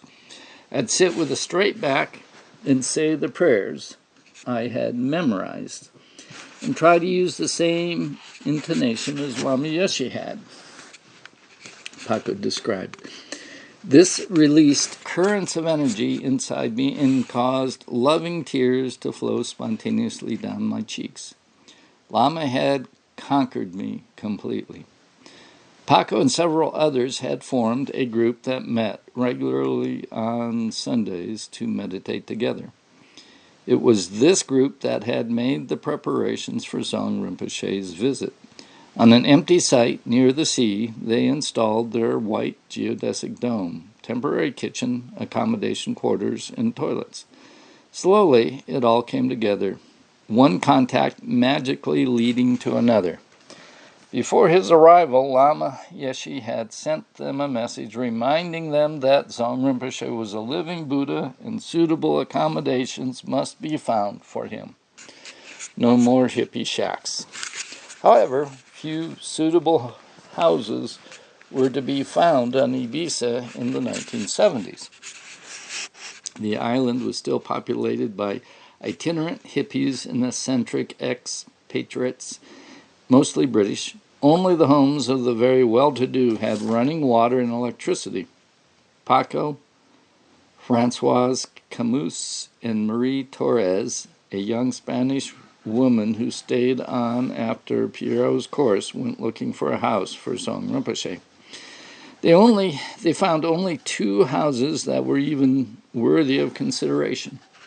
One house was far too expensive, and the owner of the second house were in residence. One night, the trio pulled up outside the latter house and sat watching the family at dinner through the open window.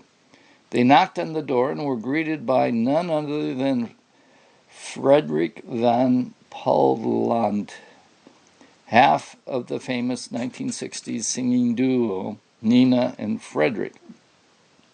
He greeted us so warmly it was as if he had been expecting us, said Mia, who was surprised to see a statue of Shakyamuni Buddha the minute she stepped inside. He introduced us to his wife, Maria, and asked us what we wanted.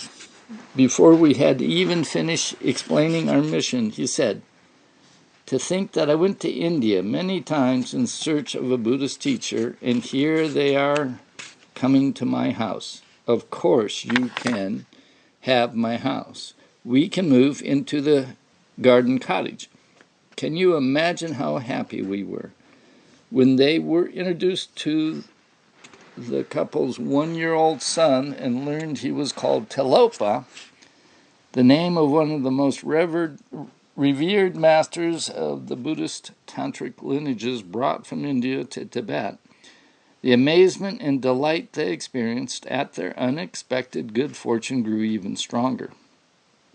The house was perfect. It had more than enough bedrooms and bathrooms and was only 10 minutes drive from the course site. Freddie, as he was known, was the same age as Lama Yeshe.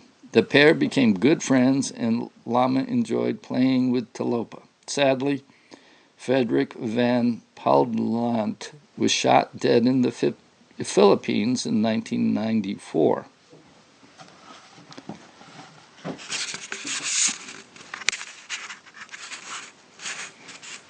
There were 109 people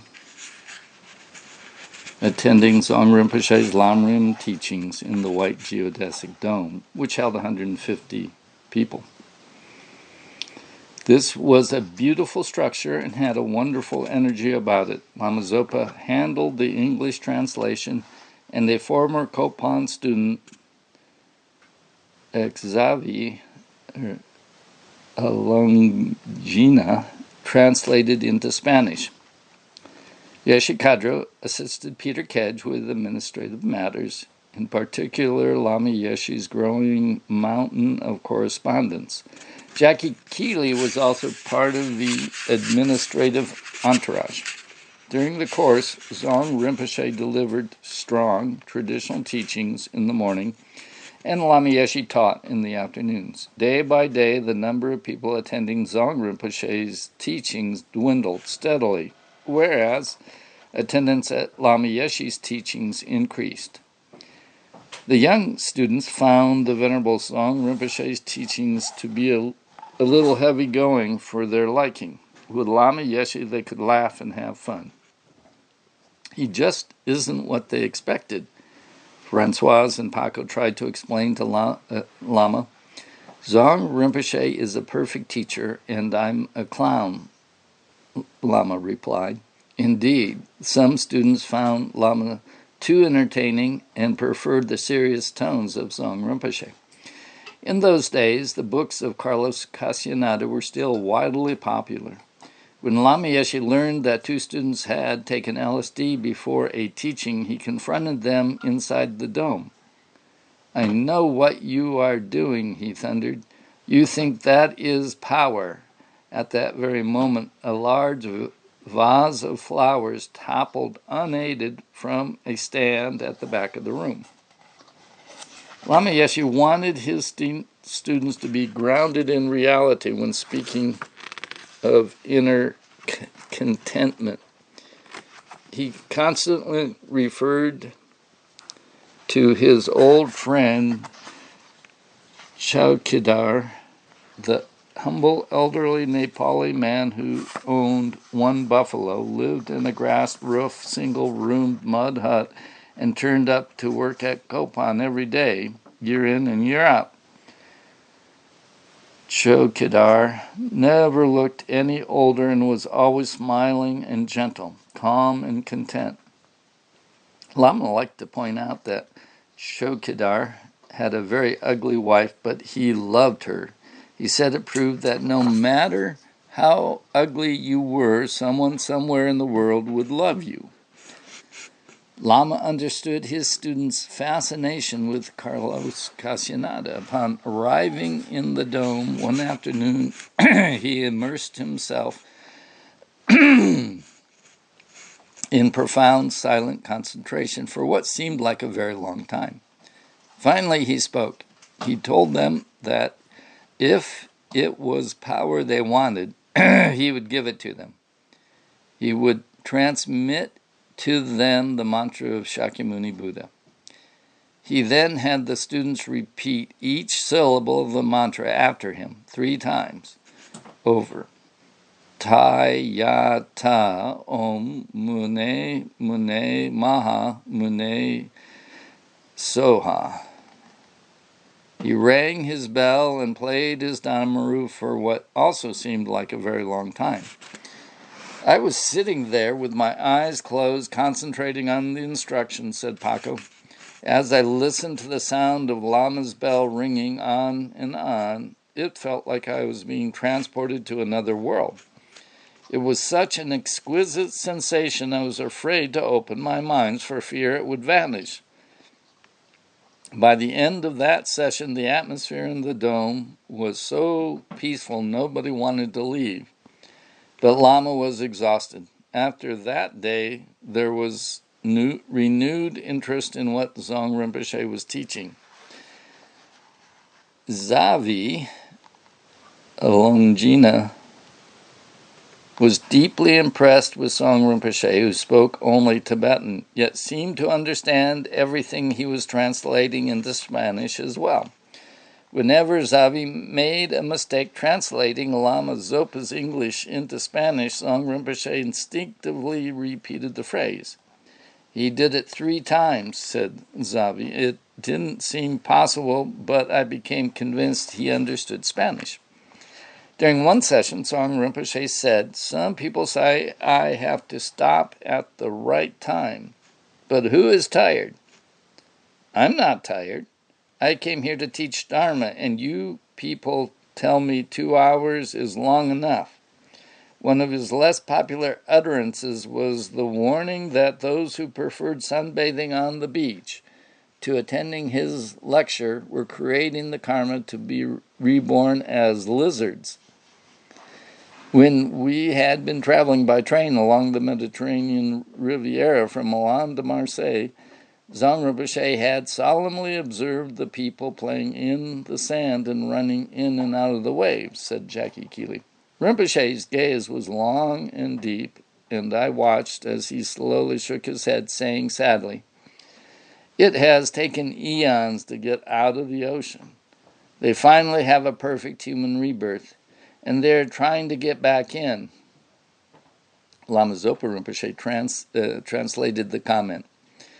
On a visit to Freddie's house one day, Zavi found Lama and Rinpoche sitting on their beds, watching with delight the movements of a number of small, wind-up, articulated toys whirling about on the floor between them. They were gifts from Zavi's wife, Mina. When Dzong Rinpoche came in to see what all the noise was about, the lamas directed the toys towards his feet. Seconds later, he too joined in the fun. For a few minutes, everybody was having a jolly old time, and then, just as suddenly as it started, it stopped. I have never seen external emotions shift so quickly, said Zavi. Suddenly, Lama Yeshe was very serious and began discussing the next day's teachings with me. There was some lesson in there for me, but I didn't get it. Prior to Lama's arrival, a wealthy and reclusive young man named Pepe had donated nearly 2 million pesetas towards the establishment of a Buddhist center in Spain. Pepe was a wealthy man, but also a very shy and lonely one. Rather than live in a tent, as the majority of the students did, he booked himself into an expensive hotel. During the course, Max Redlich announced that his wallet had been stolen. Antonio Pascual reported the matter to Lama Zopa Rinpoche and Tsong Rinpoche. And Tsong Rinpoche made a divination to see who might have been responsible for the supposed theft.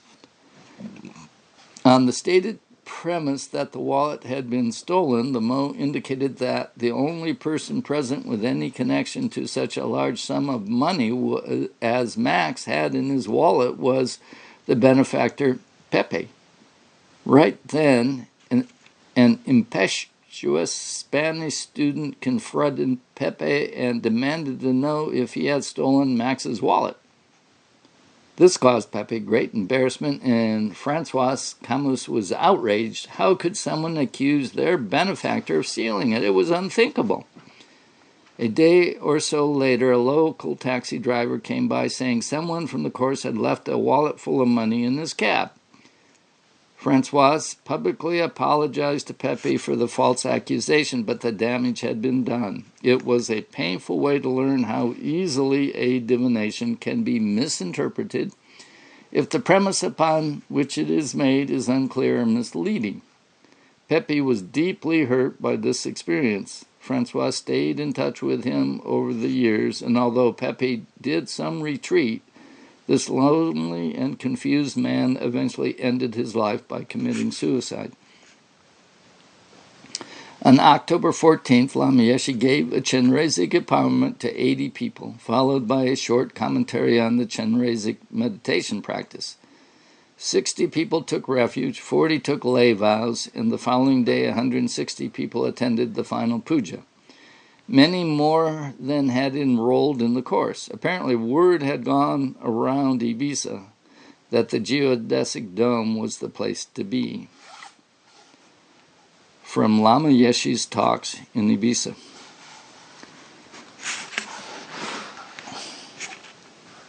The Lam Rim actually teaches us that everything we see on the television, the wind blowing, the movement of the ocean, all these are teaching on karma.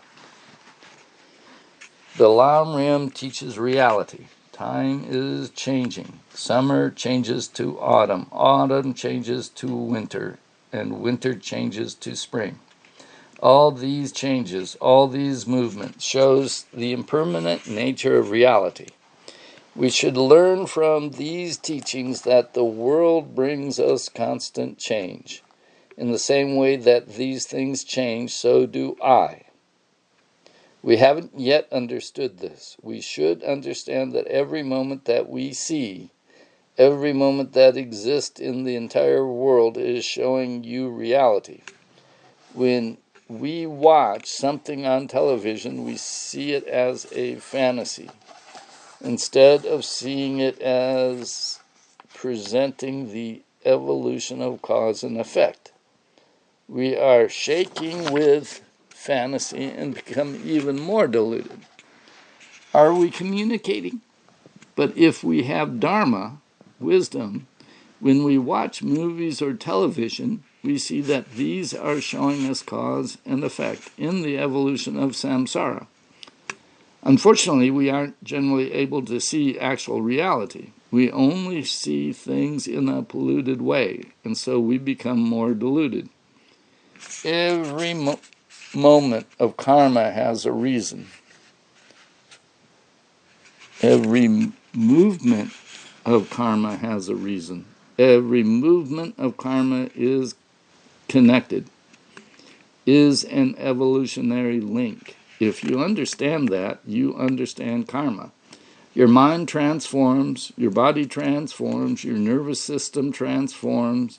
They are all changing. You can see karma, and when you can see karma, then you are aware of your actions, what you are supposed to do, what you shouldn't do. You have some control of your own mind. You become more discriminating with regard to your own behavior. Then it becomes the practice of Dharma. If you are unconscious about your own actions, if you don't know what you are doing, then there is no way you can see what actions bring what results. Not being able to see clear which results come from which attitude or action is actually a cause of your continuing ignorance. That is not Dharma practice. Being mindfully aware of all your own actions throughout all the hours of the day, from the time you get up in the morning until you go to sleep, that is even more profound than doing some kind of meditation in the morning. The reason I'm saying this is that Western people are so interested in meditation. They love meditation, love to talk about meditation, but they don't love it when Lama explains karma. Karma is strong. Karma is, well, that's too heavy for us.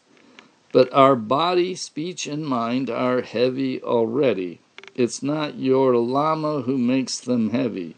They are already heavy. This is why understanding karma is very important. Meditation is okay, but even if you are unable to meditate, it's all right. My meditation is that as much as possible I try to be aware of my own actions. I dedicate my day as much as possible to other people. Whatever I am involved in, I try to have loving kindness and be sympathetic to others, and I try not to take advantage of others as much as possible. This is my meditation. I observe my own body and speech. This is my meditation. Actually, that is more precise and realistic than, oh, I'm meditating on Tantra. This is a very simple thing. Today, even though we are here, our mind is not actually living here. Already we are thinking, after the course I'll blah, blah, da, da, da. Our body is here, but our mind is already in the future. After the course, not living in the present, not living in the moment. We never pay full attention to each other in this present moment. For example, while I'm talking to you people, my mind is thinking of Tibet. I'm not with you. This is wrong. Each day when you get up in the morning, remember, today I am alive. How fortunate that I am alive today. I can do much better than dogs or chickens because I have the power of being human. I have better understanding. So as much as possible today, I'll be aware and keep my body, speech, and mind clear. I will communicate in good vibrations to sentient beings and dedicate my life to teaching the highest destination, enlightenment. By generating this dedicated attitude in the morning, by the power of your mind, you bring great space to your day. In this way, the power of your mind keeps you from becoming angry. By living in an awareness of the present moment, it brings a kind of total relaxation rather than fooling yourself. Dzong Rinpoche and the two lamas were to leave together on October 17th, but before departing, Lama Yeshe wanted to go sailing. Freddie Van Palent, of course, had a boat and spent a hilarious day with Lama at sea. Dzong Rinpoche was not present on that day, but on another occasion, Lama Yeshe did manage to get him to relax in a lounge chair on the beach. No small achievement. On October 16th, the day before the Lama's scheduled departure, Lama met with the Spanish organizers of the course at Freddie's house. Now that they had sufficient funds, they could begin to think about what kind of center they wanted to establish in Spain. Lama Yeshe had already given it a name, Centro Nagarjuna. The meeting was conducted in English, which Paco did not speak. At the end of the meeting, Paco asked each of those present what contributions they could make to the new center.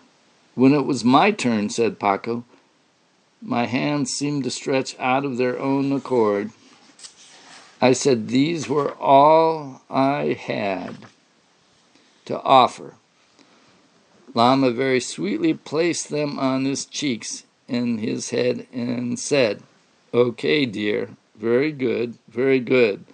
The others laughed at this, but I entered some timeless state. Lama suggested they search for a site high in the mountains, far from the polluted air of the cities. He told Francois Camus to lead meditations and be the spiritual director. Maria Torres was to continue in her role as housekeeper. The Spanish students had funds, and Lama Yeshe had given them a name. But it took 18 months, 2 false starts, and half of the funds before Spain finally had its first FPMT center.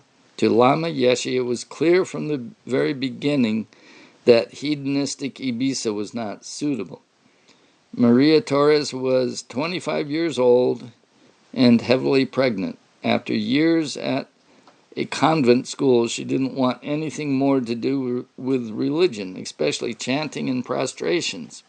So she was surprised to find how touched she was by Lama Yeshe and never missed any of his talks. I sensed that he was probably the most important man I would ever meet in my life. Someone completely integrated and absolutely authentic. I thought that to work for this man was one way to ensure I would never make big mistakes in my life. Maria later explained, I was about to have a baby and asked Lama to name it. He did some mantras and pujas over my stomach with water and some kind of grass and said, his name is Yeshe Gyatso. Lama gave me a picture of Tara, 1 pill to take, and a visualization of green light to do during labor. Lama also told me to find a man who would be a good father to the child. Yeshe was born 2 days after Lama Yeshe left Ibiza. Paco and I then began a relationship, and about 6 months later I took Paco's name. Xavi Longina wanted to publish Dharma books in Spanish. Lama told me to go very slowly, not to hurry at all, said Xavi. I got seriously involved in studying and teaching yoga, which brought in enough to support me, my wife, and our son. While I dedicated myself to building Ediciones Dharma in Alicante, by 2011, this company, still under Xavi's direction, had become the world's largest publishers of Dharma books in Spanish, having sold over 220,000 books in all and 90,000 copies of their magazine, Cuadernos de Buddhismo, since 1991. Xavi passed away in 2017, and his son Alexei took over running the company. One day, Peter Kedge suddenly realized that Tsong Rinpoche did not hold the appropriate papers to re-enter India.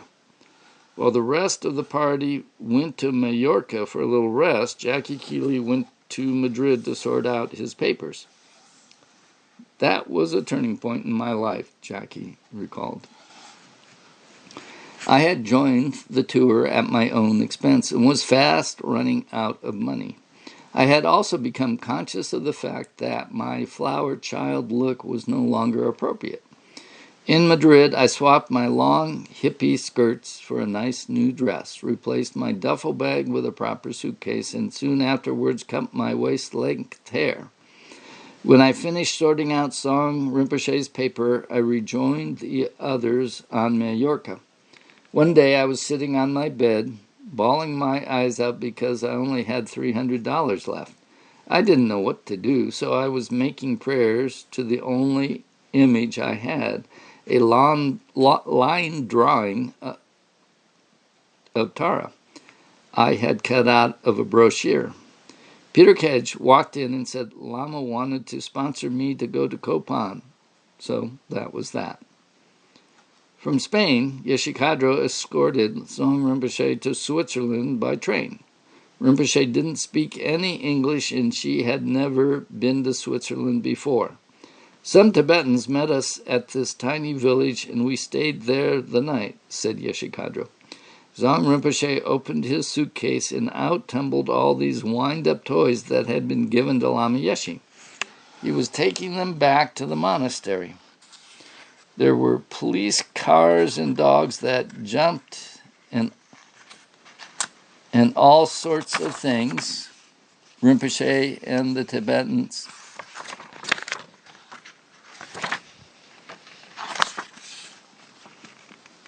There were police cars and dogs that jumped and all sorts of things. Rinpoche and the Tibetans had a great time playing with them. Tsong Rinpoche told Peter the toys were for my next life. The 1978 tour was finally over and Lama Yeshe could go home, but where exactly did he belong? This Tibetan refugee who cheered the loneliest hearts wherever he went. In the United States, he was an American. In Italy, he became Italian. Without exception, he treated all who came to him for advice as if they were family. Maybe home was where his gurus were in India. Peter Kedge kept meticulous accounts during this tour, which cost $44,191. His figures were off by a mere $5.48. By the end of the tour, 17 centers operating under the new FPMT name were scattered across the world. While Lama Zopa Rinpoche was renewing his Nepalese passport in London, Lama Yeshe, Peter, and Jackie flew back to Delhi. This would be Jackie's first experience of the East. Nick Rebush, who was living in Delhi, met them all at the airport and had arranged for a hotel for Lama and Peter. Lama Zopa Rinpoche and Yeshe Khadrao arrived in Delhi from Europe a couple of days later. Jackie went to stay with Nick, who was living in the old Delhi house of Jamie and Isabel Johnston, the couple who, with the Voitiers, had invited the Lamas to Les Bagnards in 1975. They worked in the fashion industry. Nick was utterly determined to get a center in Delhi up and running.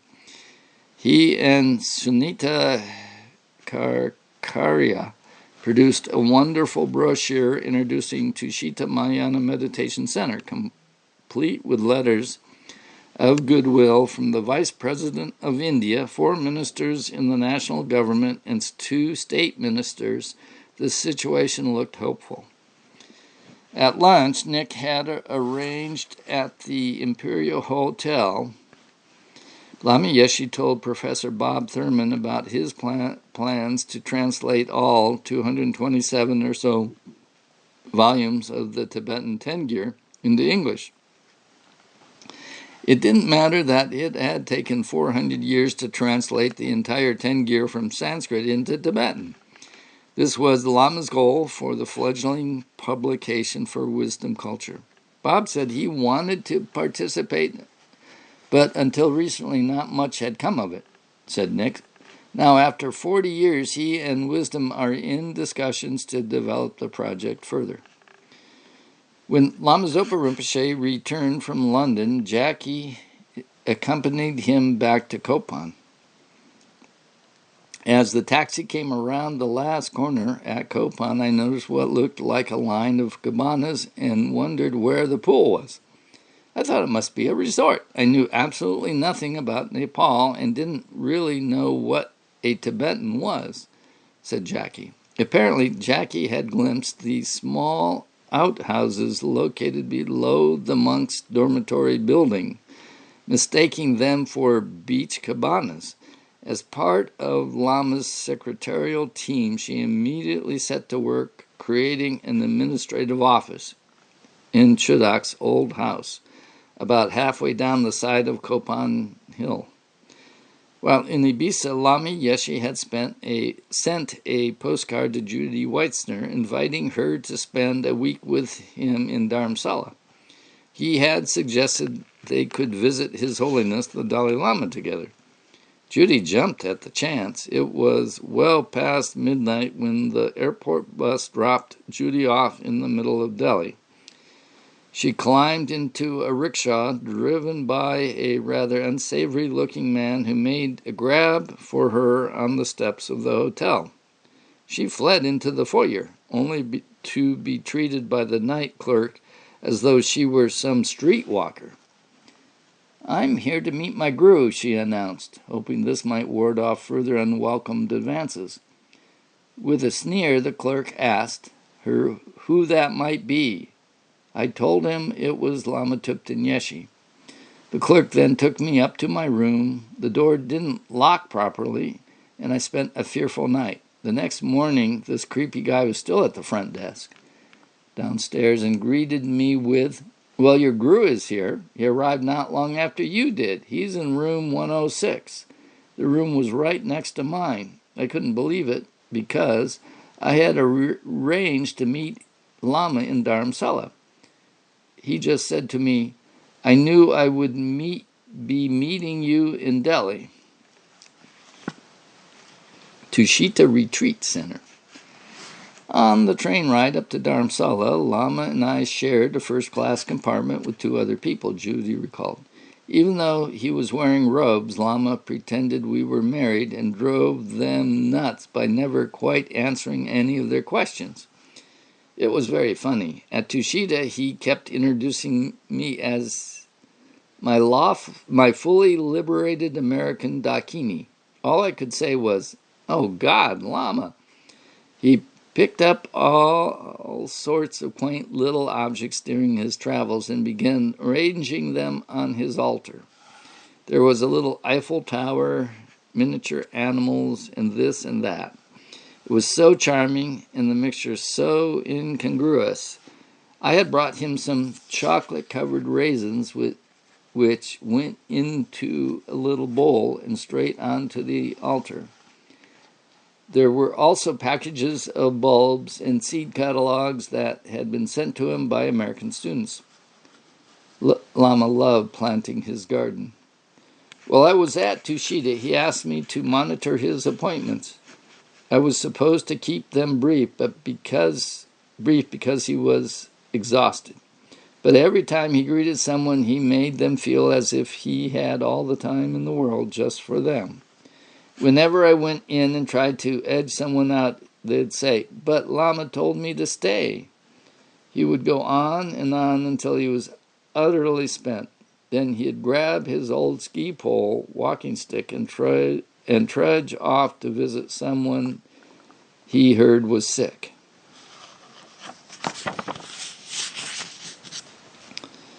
Judy continued her story. Lama told me that lots of Tibetans criticized him for bothering with teaching Dharma to Westerners, but I knew he reported to the Dalai Lama after each tour and that everything he did was with the approval of His Holiness. True to his word, Lama took me to see His Holiness when he made his usual report. The conversation was mostly in Tibetan, but I could tell that Lama was telling His Holiness what he had observed on his tour of Western countries. They talked quite a lot about Western psychology. It seemed Lama was among the first Tibetan monks to get around in the Western world in the way he did. Lama wanted me to report to the Dalai Lama about the activities of the International Society for Tibetan Reality, which I did, and was then sent to see His Holiness Secretary Tenzin Geshe, who had organized Justice for Tibet International. We had the same purposes and joined forces. While in Dharamsala, I realized that one of the reasons so little about Tibet was being published was because there were no Western-trained journalists there to write press releases likely to be picked up. By this time, all I ever talked about was Tibet, and on the flight back to America, I was telling the Asian man sitting next to me all about how the USA wouldn't let His Holiness in, and he said to me, "I can assure you it will not be long before His Holiness will be granted the visa to the United States." He knew something. We began working on several projects, one of which was to lobby the U.S. State Department to give the Dalai Lama a visa to enter the country. We deluged them and our congressmen and senators with letters suggesting a change in policy and petitioned Amnesty International to take up the cause of Tibetan political prisoners, which we became a kind of clearinghouse for information about Tibet. I printed the first ever Free Tibet sticker and sent a bundle to Nepal to put on the tiger taxis. I was only back from India a few months when His Holiness was granted a visa. Lama Yeshe told Judy that the names he gave to each center were very carefully chosen. I give the name Vajrapani to the people in California for their center, and they don't know what it means. But they say the word a lot, and it makes an imprint on their mind. He explained that Vajrapani energy was the kind they needed in California. Said Judy, Lama was always so kind to me. Once when I discovered that all my jewelry had been stolen, he told me, "Oh, good. Now the grasping attachment things are gone." Later in the mail came 2 wedding rings for me to wear, one from Lama and one from Lama Zopa. He sent me on ahead to Kopan with a message that the ground beneath the meditation tent was to be sprayed for fleas before the November course. The hardliners were shocked, but Lama argued that if biting fleas interfered with the students' abilities to concentrate on the Dharma, they must be gotten rid of. If that message was received, it was not acted on, said Jackie Keeley. The fleas were dreadful that year, and Lama was outraged. Andrea Antonetti, a 21-year-old Italian lad, arrived at Tushita and announced that Gyapche Ling Rinpoche had agreed that he could be ordained in a few months' time. Lama Yeshe asked if he had obtained his parents' permission. "Permission, Lama. I have lived away from home for some years. Why do I need their permission?" Lama was adamant, adding that he could be ordained at Kopan once his parents consented. Lama told Andrea to write a letter to his Catholic parents. Andrea described what happened. Lama told me exactly what to write, word for word, admitting all the problems and worries I had brought them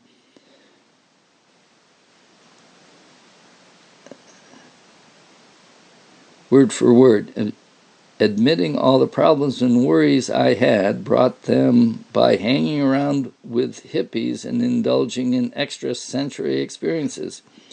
He told me to emphasize that my attitude had changed, not that now I valued religion.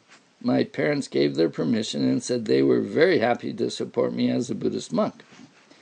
Lama also said I should go back to Italy and visit Assisi, where I had never been before because of my prejudices against Christianity.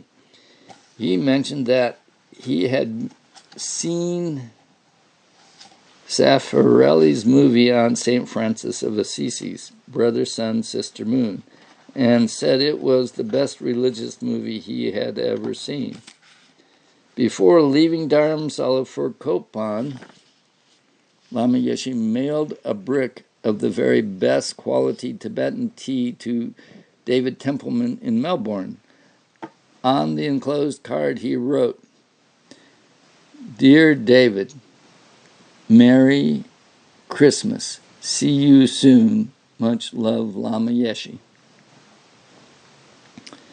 The 11th Kopan Meditation Course.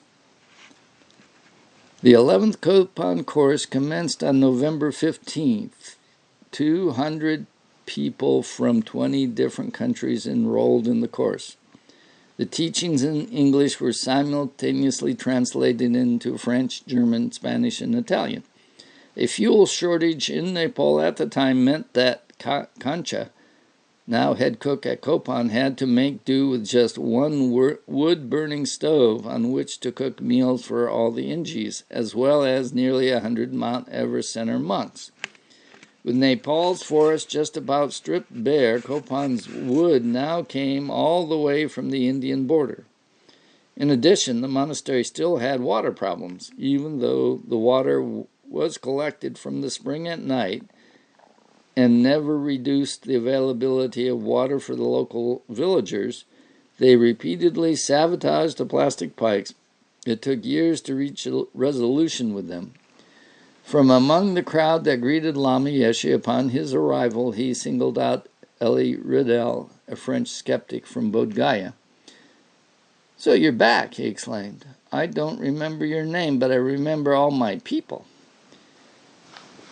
3 days after the course began, more than 900 Americans committed suicide in Jonestown, Guyana, by swallowing cyanide at the direction of their guru, Jim Jones. Lama Yeshe pointed to the dangers of slavishly following a leader.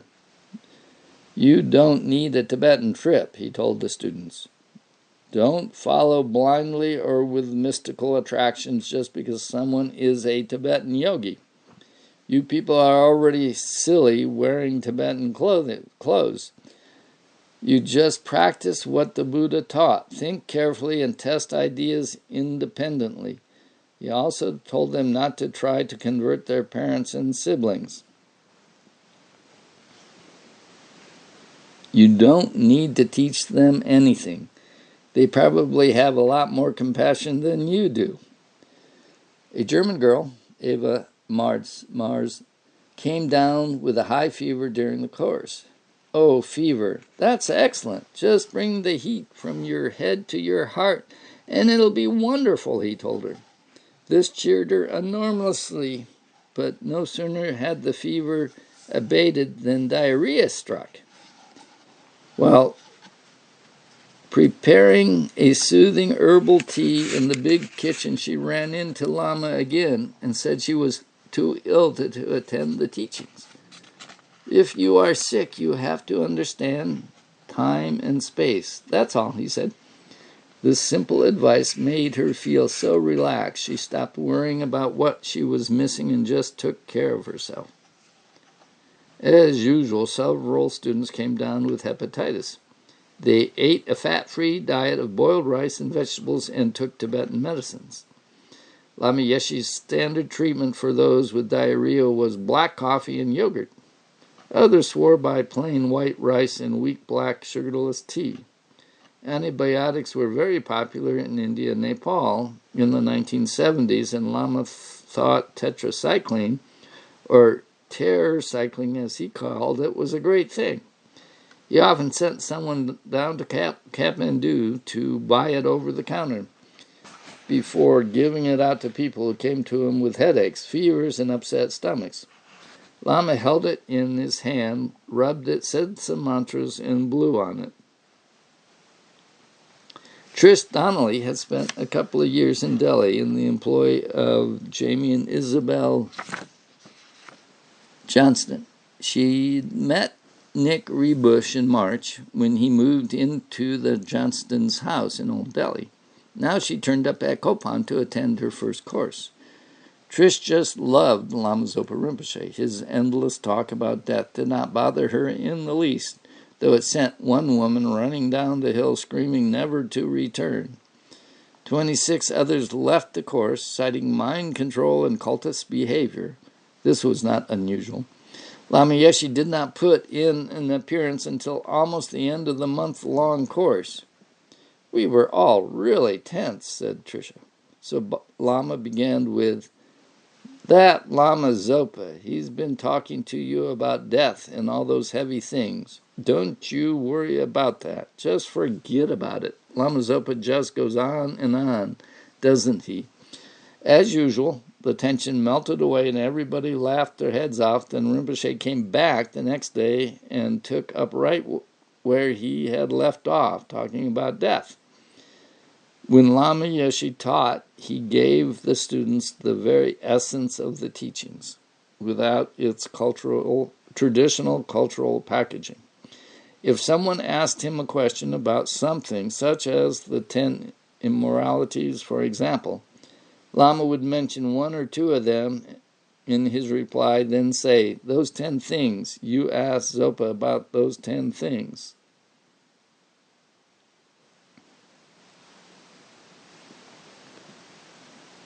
As November became December, the daytime weather became mild and lovely. Several students preferred sunbathing on the hill to listening to Rinpoche. Lama began his second talk with a message for the self-righteous. "I know some of you are angry about those people out there lying on the hill in the sun instead of coming to the session. But I tell you, if they lie out there and rejoice in the good karma we created by doing this course and meditating, then they create better karma than you do sitting here getting angry with them for not coming." But during his final lecture, Lama agreed to answer written questions that had been placed in a basket. "Are you enlightened?" read one.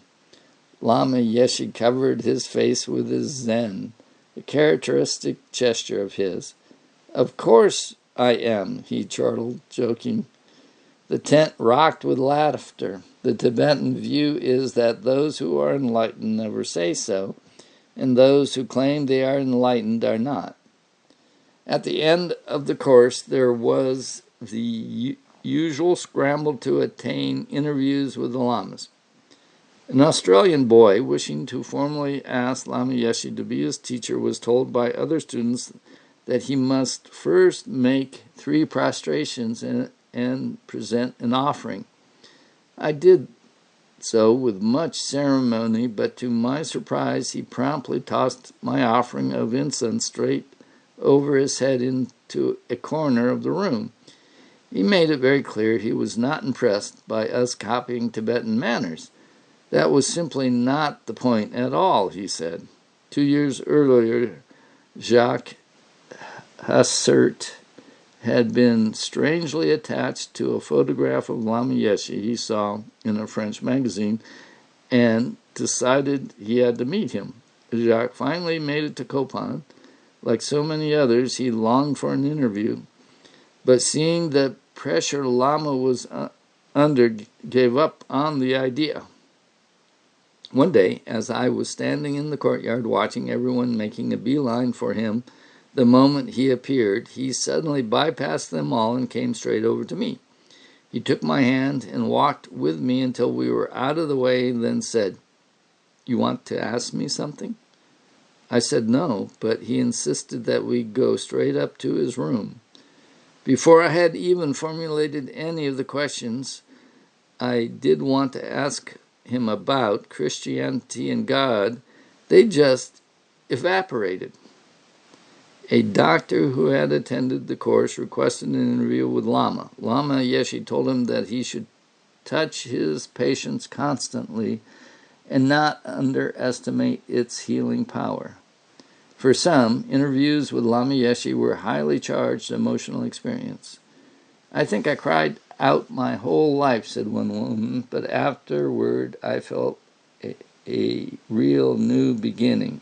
He inspired me completely. Trish Donnelly asked if she could do a Tara retreat. You don't want to do Lamrim? Lama asked her with exaggerated mock surprise. No, replied Tricia, and promptly dissolved into tears. I told him I had been much happier before doing this course, and that feeling angry, for example, had seemed natural and spontaneous. I also told him I seemed to have lost my sense of humor, that instead of being able to make people laugh, I just felt uptight. Then I cried a lot more, and Lama told me. Lama told one of the boys to bring me a cup of coffee. Years later, Trish recalled the incident. It was my first course, and I had decided I didn't like Lamrim. It was confusing me.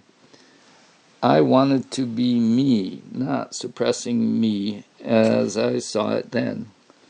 I loved the thought of Tantra, so Lama showed me just with the way he asked the question that you need to practice Lamrim before you can practice Tantra. About 5 years earlier, Lama Yeshe and Lama Zopa Rinpoche had adopted Jhumpa Dolkar, a young girl whose family circumstances were so desperate her mother had begged the Lamas to take care of her. I can remember being at Kathmandu airport with Lama Yeshe and Lama Zopa standing on either side of me as I said goodbye to my family, Jhumpa Dolkar explained. I can't recall exactly how Lama Yeshe knew us. According to family friends, I was a naughty child, but Lama always told me I was really cute. My mother knew the Lamas would help me, and they did. They took me to Dharamsala and enrolled me in the Tibetan Children's Village School, which was run by His Holiness's sister, Jetsun Pema Gyalpo. At TCV, I was considered an orphan and wasn't sure whether I still had parents or not. The Lamas often visited me there and brought presents, just like parents would. Lama Yeshe always made me laugh and let me know that if I studied harder, he would bring me even more delicious treats and luxurious things. Lama's Western students didn't know anything about these arrangements for Jhumpa Dolkar until they were completed. Lama told us we should look after her exactly as though she were. Lama told us we should look after her exactly as though she were his daughter, said Mummy Max. He bought all her clothes and books and everything she needed. Judy Weitzner was still in Nepal at the end of November, staying with her friends Carol and Howard Fields, who had hosted Lama Yeshe in Berkeley, California. As every American knows, Thanksgiving falls on the fourth Thursday in November. That November, the American Embassy in Kathmandu organized a traditional Thanksgiving dinner. Because Howard was a top medical specialist and Harvard was courting him, we were all invited, Judy recounted. The creme de la creme of Kathmandu society was going to be there. I was in a quandary because, although I had the blouse and skirt I had worn to meet the Dalai Lama, the only shoes I had were Birkenstock sandals. When I saw the Dalai Lama, it didn't matter because you leave your shoes outside. My feet were too big to buy anything in Nepal that would fit. I got myself into such a state over those sandals, I even took my problem to Lama. Dear, you go, he told me. You can talk to any people and do anything. That gave me the confidence I needed. We got all dressed up, and the ambassador's wife introduced us to everyone as Tibetologists, which was news to me. I was self-conscious and kept thinking everyone was looking at my feet. Then she introduced me to this couple, Mr. and Mrs. Birkenstock. I said, "I'm sorry, I have to ask you, do you have anything to do with these shoes?" Of course, all the eyes turned to my feet, and they said, "Why, you're wearing our shoes. How wonderful. We've never seen anyone wearing them in Asia before." So I was the hero of their evening and became a great pal of the Birkenstocks. This culminated in the ambassador and his wife coming to Copan on Lama Tsongkhapa Day, which generally falls in December, where I presented them with incense and some prayer flags they hung from the top of the embassy building. The Tibetans thought that was just the greatest coup. From that point on, the American ambassador became a great protector of Copan. All I could think was, "Lama, how did you know?"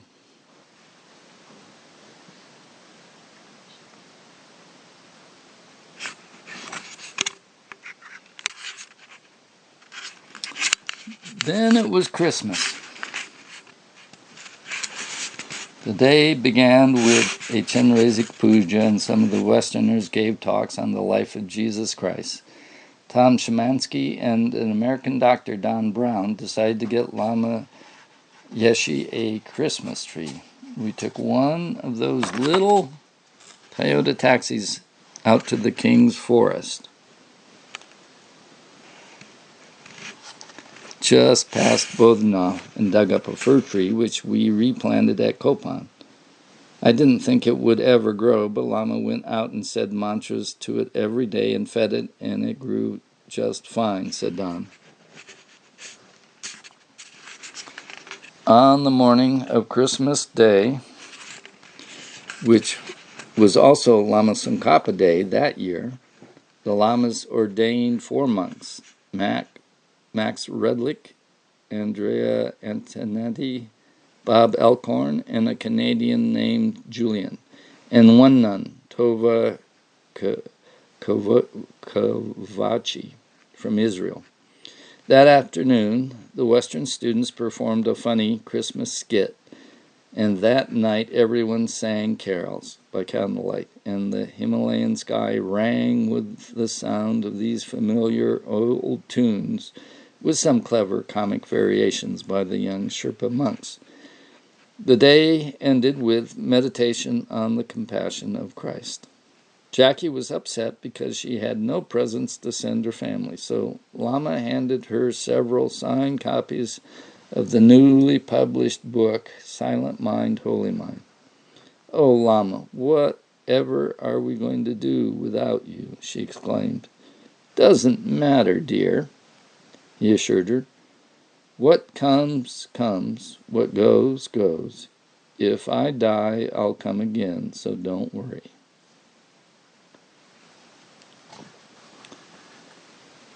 Now Lama resumed his teachings on discriminating between the middle and the extremes that he had begun at the end of the 1976 course. John Landau sat with Lama every day while they translated a few verses into English. John then wrote the verses out on a blackboard for everyone to copy. John also gave daily talks between the teachings, sharing what Lama had taught him during their translation sessions. Lama was every bit the scholar, sitting in his room with the root text surrounded by all the commentaries that had been written about it. Sometimes Rinpoche was there, too, with all his texts. I didn't read Tibetan and didn't know what those texts were, but there was one by the Karmapa and another by Vasubandhu, John recalled. Lama translated each line word by word, then he and Rinpoche discussed it, sometimes in Tibetan, sometimes in English. Rinpoche often said that the commentaries he was reading suggested that this particular verse meant such and such. Lama then thought for a bit and says, well, one of the commentaries I'm reading agrees with that interpretation, and this other commentary says something else. But I think for these students here now, it would be best if we explained it like this. And then he offered up another explanation. It wasn't that Lama was guessing about the meaning of the verse in question, or that he was familiar with only one commentary. Instead, after digesting all the commentaries, Lama chose the presentation that, in his opinion, was the most suitable for the audience he was addressing. George Chernoff was now Lama Yeshe's attendant, responsible for getting him to the teachings on time and ensuring he stopped on time. Lama simply ignored George's clock watching during the teachings and mercilessly and joyfully teased him about it. Returning to his room after one of the first lecture, he leaned on George's arm and asked him, "Do you think they understood?" Once when George went to get him, Lama exclaimed, "What do you mean? You're 10 minutes early," and got right back into bed. One evening during these teachings, Claudio Cipulo's brother, Marco, suddenly fell ill. As he was quietly slipping out of the door, Lama Yeshe called to him from the throne, "Stop! Don't leave! Sit down!" Marco sat down, but soon began creeping away again, certain that he was about to be sick. "Stop," Lama ordered. "Don't leave. If you just sit down, the sickness will pass." I couldn't argue with Lama, so I did sit down. And just as he had said, the sickness passed, said Marco.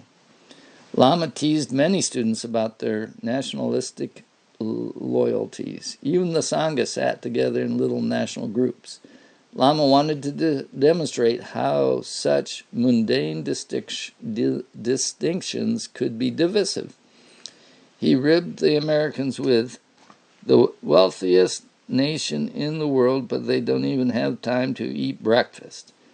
Then he started in on the Italians. Italy is a disaster. India begins in Italy. For one letter to get to another town, it takes a month. They're hopeless. Bob Elkhorn had met Lama Yeshe only recently, and at first sight he was not very impressed. He struck me just as a fat Tibetan Lama, said Bob. Westerners tend to like their saints thin and seem to find Rinpoche's extremely slight frame very inspiring.